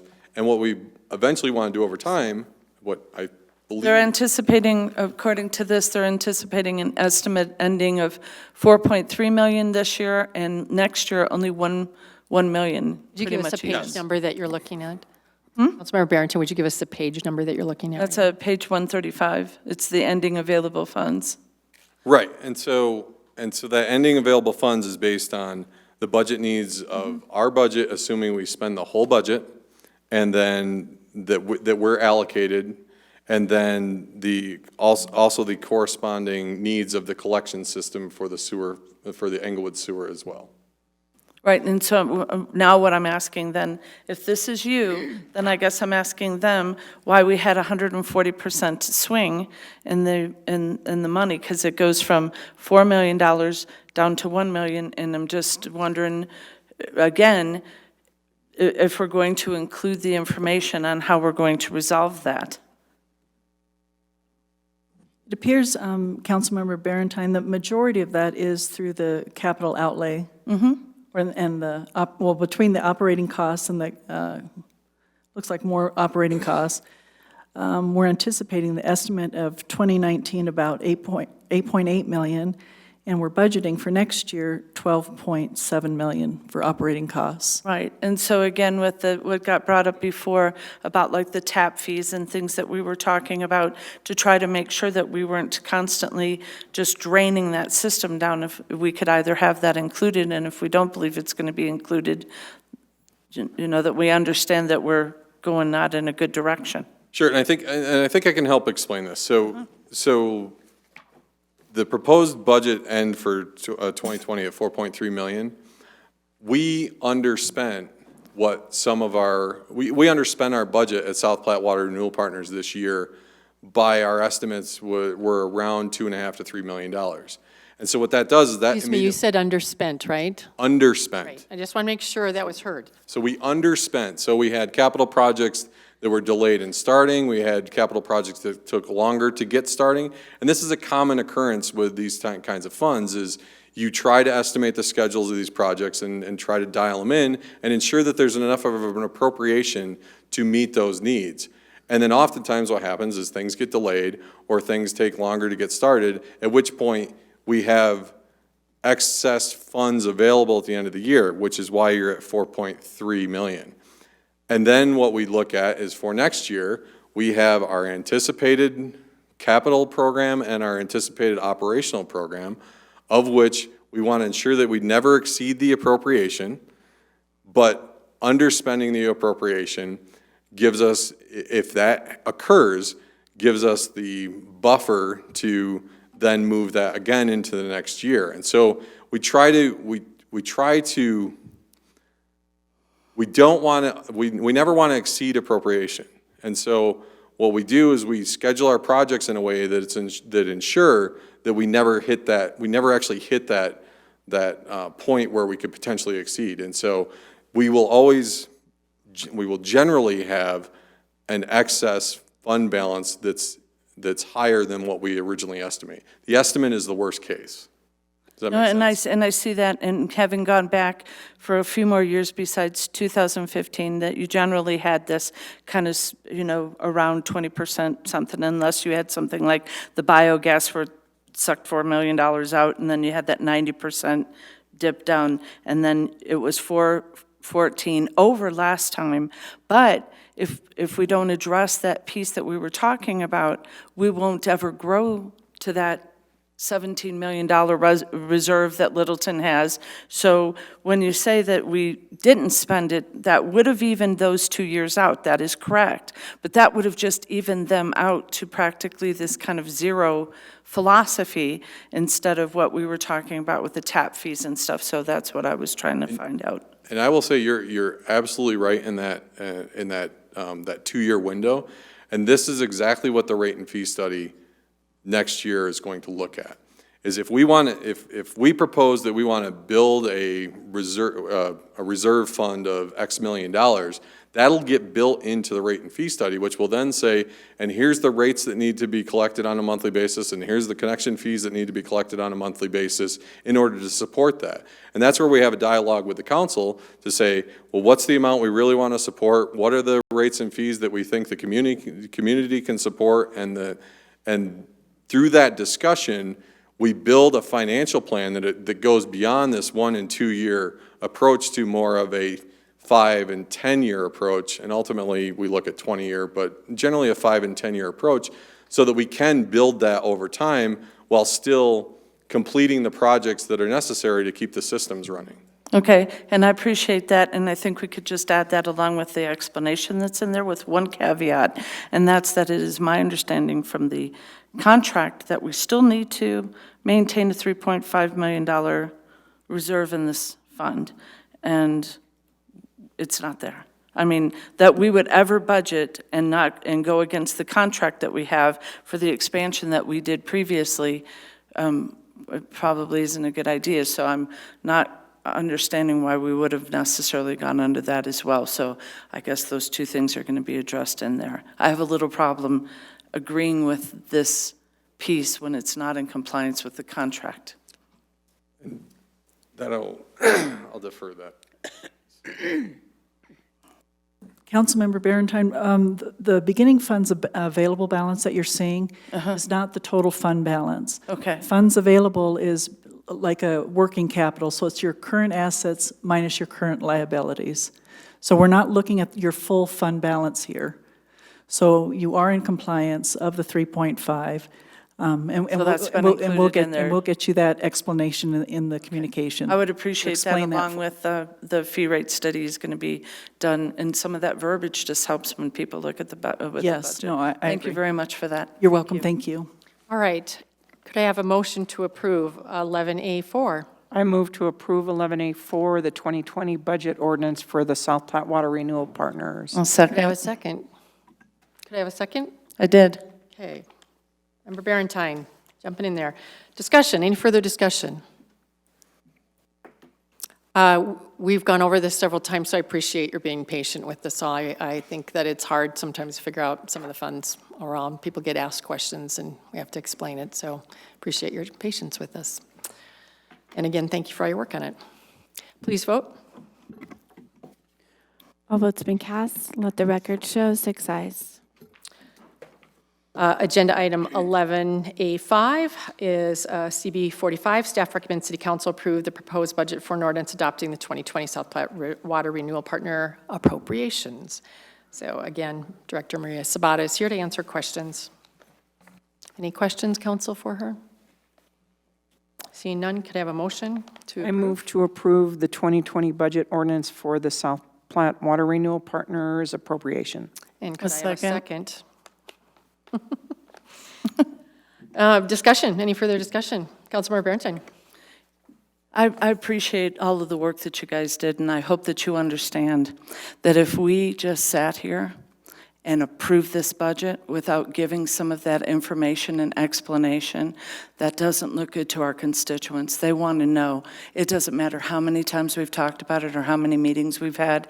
They want to make sure that we are looking at the document that we're passing tonight, that we're being thoughtful, and that we're giving an explanation of how we're going through that process and coming to the conclusions to either support or not support. And so I think it's very necessary that it never looks like we're just up here rubber stamping anything, because that's how it ends up looking. So this discussion and this questioning and this wanting to make sure there's documentation in there is extremely important for everybody involved, so that they have a sense of security and that they know it's going to be followed through the year. And I appreciate the work you've done. Thank you. Thanks. Please vote.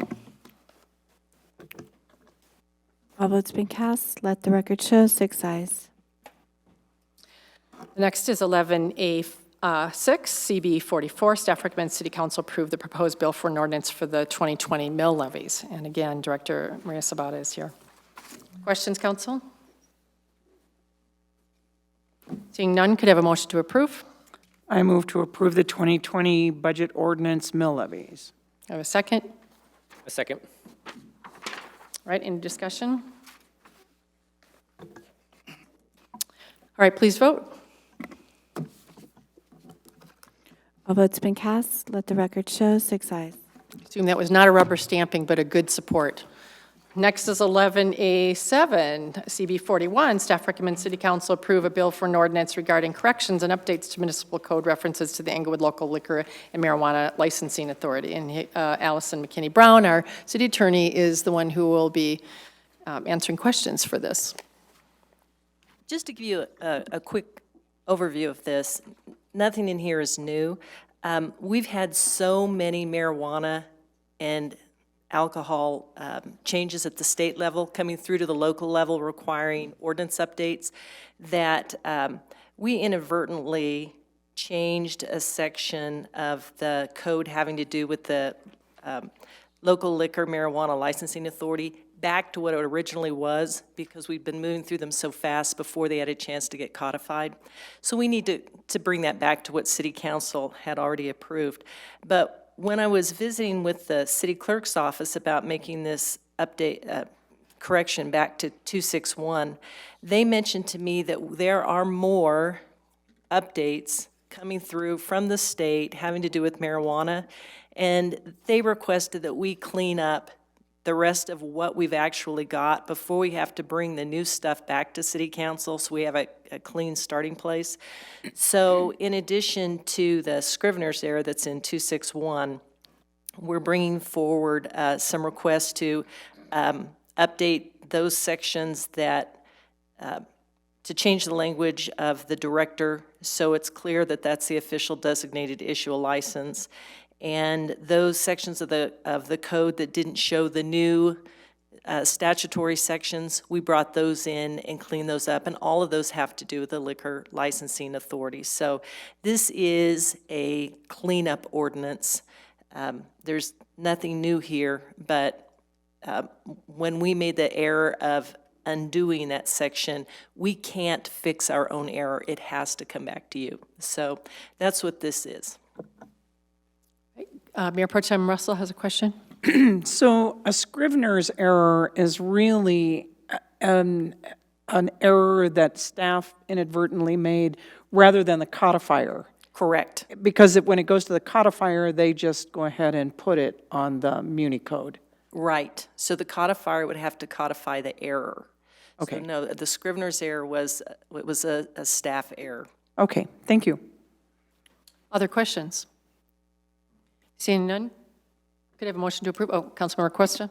Thank you, Mayor. Although this is cleaned up and points certainly taken City Attorney Brown, due to my employer, and up to this point I've recused myself from every vote, especially ones relating to the licensing authority, I would like to recuse myself from this vote as well. I don't believe that you have reason to be doing it because you don't have any financial gain from this personally. So I think that was how we went down with this the last time. And I don't want to argue the point. I mean, at the most, I'd vote no, Okay. just in essentially to do That's that. fine. Having said that, I do think that me weighing in on the Englewood Licensing Authority, future dealings with my company could come into play, and I think that this could come back perception-wise to be, in a way, a conflict of interest or a vote later that could impact future commercial dealings.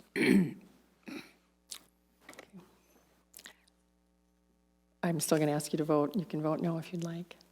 Okay. I believe that I've been very accommodating when other folks have asked to recuse, and I don't understand why you wouldn't allow me to recuse myself from this. Well, okay, Councilmember Barron, so I will let the council weigh in on whether you want to allow it to. The actual code that it's in our policy book that we just voted on, and we can, isn't that how it is? It's in your new ordinance. On parliamentary procedure. So it's kind of a new rule for you that does say that it's generally the mayor's call. But if the rest of council wants to weigh in on it, you've also given yourself the authority to do that. We'll do that. I would prefer that anyway. To be honest, I mean, we may want to go back and change that because in the past, we've always done it as a council. I feel uncomfortable being the one who's done it, but I read it as saying it has to be if you have financial gain for it. And I know that I was given that privilege last time around, and you all voted on it, so let's do that again. All right? So you all agreed to it, so let's do it again. So let's have a motion to allow Member Cuesta to recuse himself from this vote. Could we have a second? A second. All right, discussion. Councilmember Barentine? We didn't vote on yours. Second time around, we did. I made you all do it. I cannot vote that somebody doesn't have a conflict of interest. I cannot vote that somebody does have a conflict of interest. So the problem I had with it last time was you wanted us to vote to say that you didn't have a conflict of interest. I can't do that. I can't speak for your heart, your mind, your situation. If Councilmember Cuesta believes he has a conflict of interest and that it could potentially, I have to defer to his better judgment. And in the past, what we've done is that if people believe that they have a conflict of interest, we've allowed that. I don't believe we voted on Councilmember Martinez's recusing herself from voting either because she had what we didn't. We followed the policy. We didn't. We followed I'm the sorry. policy. Go ahead. Yeah, we didn't. We followed the policy. Okay, so your answer is no. You don't want to. I'm not going to vote on this. I don't believe that that's appropriate. I don't believe it's appropriate. I don't believe it's appropriate for the mayor to be deciding. If you interpret something a certain way and you have a council member that interprets it differently and that says that they have a conflict of interest, I think you put them in a precarious position to force them to vote. Okay. Councilmember, actually Mayor Pro Tem Russell, I think, was next. We did not vote. I think we took a consensus. So I don't want to vote on this either. I think if we're going to deal with this, let's just take it out of our policy. Because if we can't decide on our own whether we have a conflict of interest or not, what's the point, really? Okay. And Mayor, Councilmember Martinez. Yeah, I can understand, Councilmember Cuesta, where you're coming from on this, being that it's your industry. I know there was another vote where we didn't, you didn't feel comfortable voting on a topic because of your personal relationship with somebody before us, and the rest of us decided that we all had a personal relationship, so in that one, we would not allow you to do that. So I think in this one, it makes a little more sense. I guess I can understand that perspective a little bit more. You know, and I have had to recuse myself, so I understand, and it's not like you want to sit out, but, you know, in this case, I feel like I shouldn't be the one to choose if you can vote on it or not. Okay, Councilmember Sierra.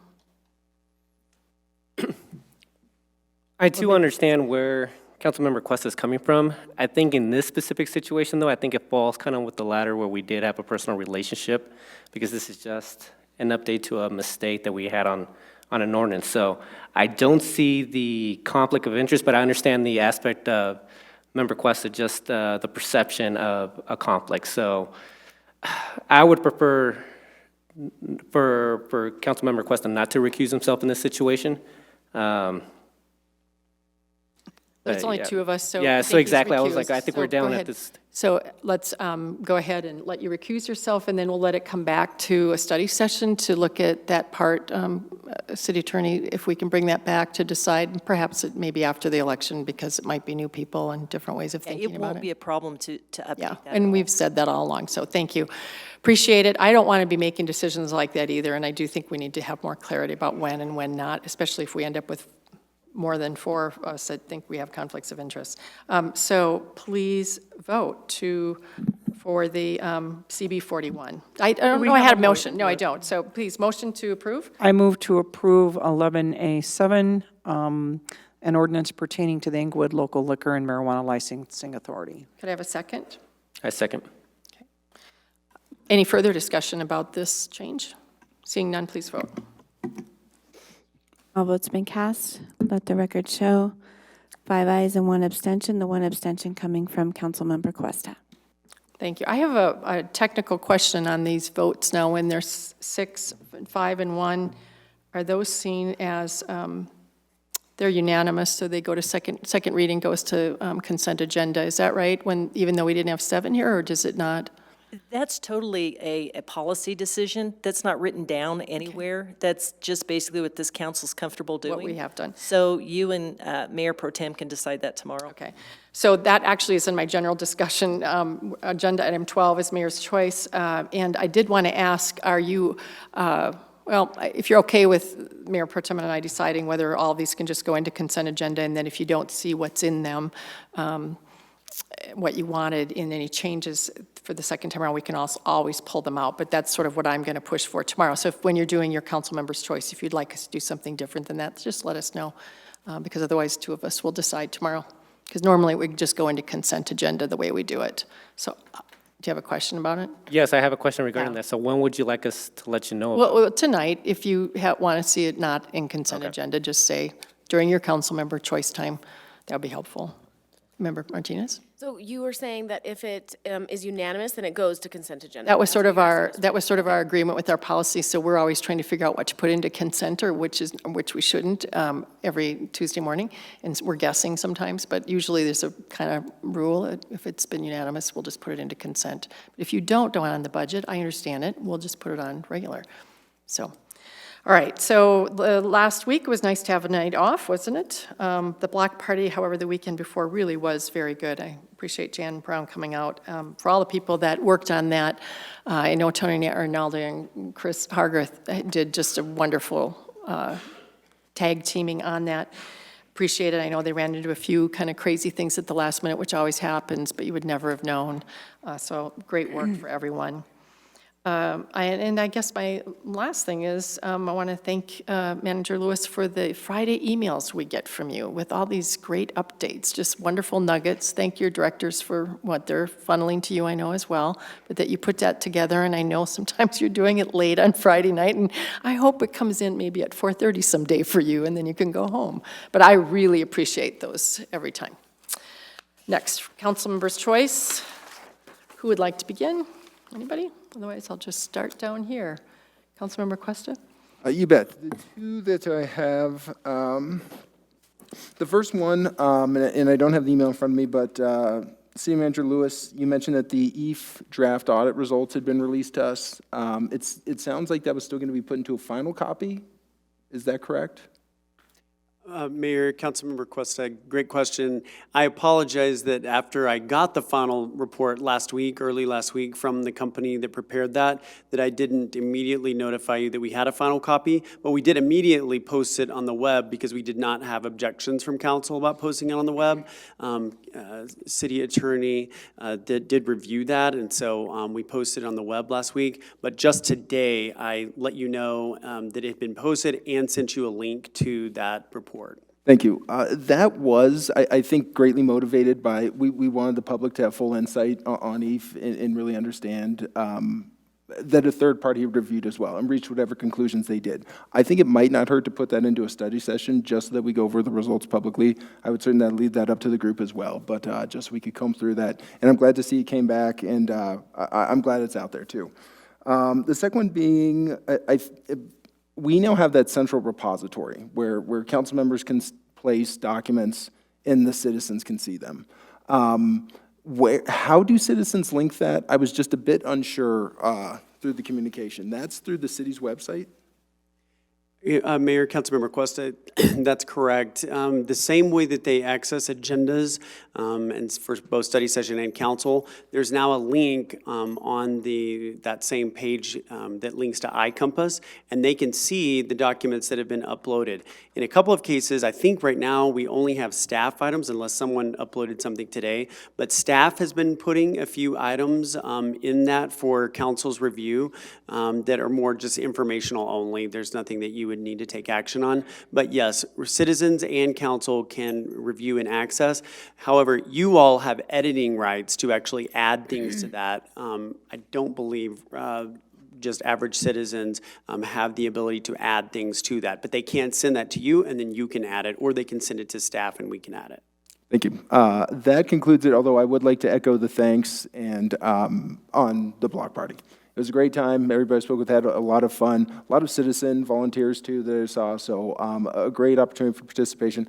I don't know where I saw the posting, but I saw 6,000 to 7,000 people. I'm not sure if is an estimate of attendance. I'm not sure if the city has official results or if those came from the city. But that's a lot of people. That's terrific if that was the case. Manager Lewis, do you want to give them an update of how you got that? Yes, Mayor, Councilmember Cuesta, that estimate came from a new app that we're using, the Communications Department is using. I think it's called Count Them, it maybe is the name of the app, but that app actually uses geofencing and some other technology to actually come up with that estimate. So we do feel fairly confident, even though there's a 1,000-person spread in that number. But interesting. Very good. Thank you, Mayor. Councilmember Barentine. Yes, I wanted to thank Barnhouse Tap for doing a fundraiser for the YMCA of Littleton prior to the block party. There's a lot of programs that our Englewood families and children benefit from, and it was pretty fun. And then we were able to go to the block party. Thank you to everybody for the block party. I think that was really very successful. It was just a lot of fun. We had a chance to get a little preview of Gallo, the Italian chicken. I met Gaspar at the soft opening, and we all had about 10 or 12 people there for dinner, and it was amazing. Just an amazing personality, amazing story behind it, and so I hope everybody goes over there. Great addition to the 3400 block downtown. And I'm glad to see the e-audit come back. I echo Councilmember Cuesta's desire to make sure that we go over this in a study session. There's a lot of recommendations and some of their concerns, and how we're going to deal with that going forward. I also appreciate the council. We need to look at that policy and make a decision on recusing ourselves. I think the mayor understands how difficult that could be, as no matter how much we decide up here that somebody may not have a conflict of interest, the public can always look at that very differently. And I appreciate that Councilmember Cuesta is sensitive to that as well, and would like to see that policy go so that we're leaving that more to the individual rather than forcing somebody in a position like that, either to vote or not to vote. So I'm glad that's going to be coming forward too. That's all I have, Mayor. Thank you. Mayor Pro Tem. Just a quick update from the ACE Committee. We had Patrick Hallwell there from Arapahoe Works, and he went over a lot of information about economic development and all the statistics that we can get from that. The other thing that came up, and Darren may have already done this, sent out an email about issuing a proclamation for a small business Saturday. So if that hasn't been put on, we need to work on that. And that is, also I want to thank staff for all the work on the block party. It was a great success, and just appreciate it. Thank you so much. Councilmember Martinez. Thank you. I want to echo the sentiments of an awesome block party, and saw lots of friends and neighbors, and that was a good time. And also echo the sentiments of appreciating the Friday recaps. I know it takes a lot of work for staff to get that to us, and just really appreciate that. Had a good meeting with the Culture Arts Commission. It was really quick and efficient, and they talked about the recap of our discussion for the Creative Crosswalks and their participation in the block party.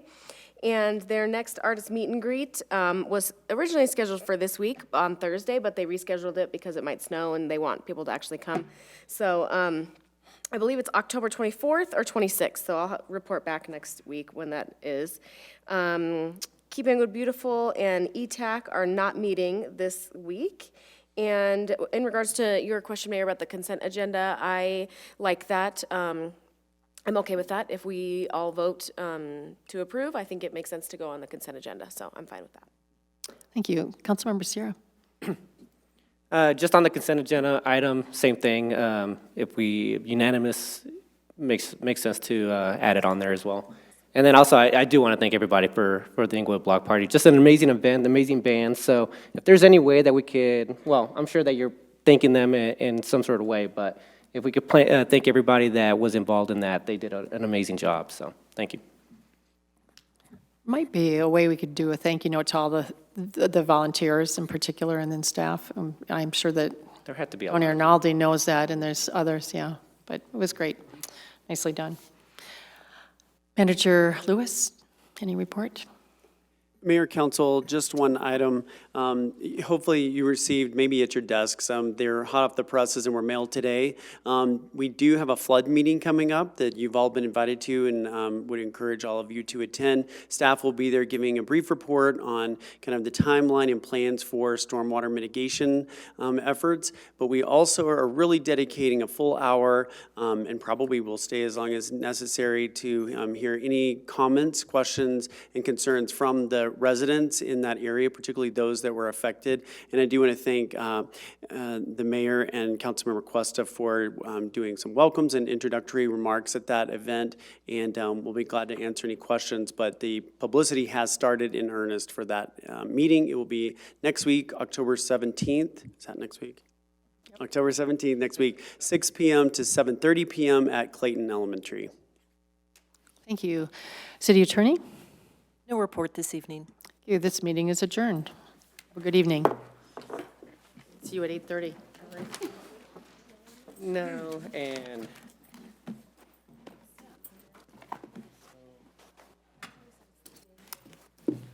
I asked earlier today, actually. And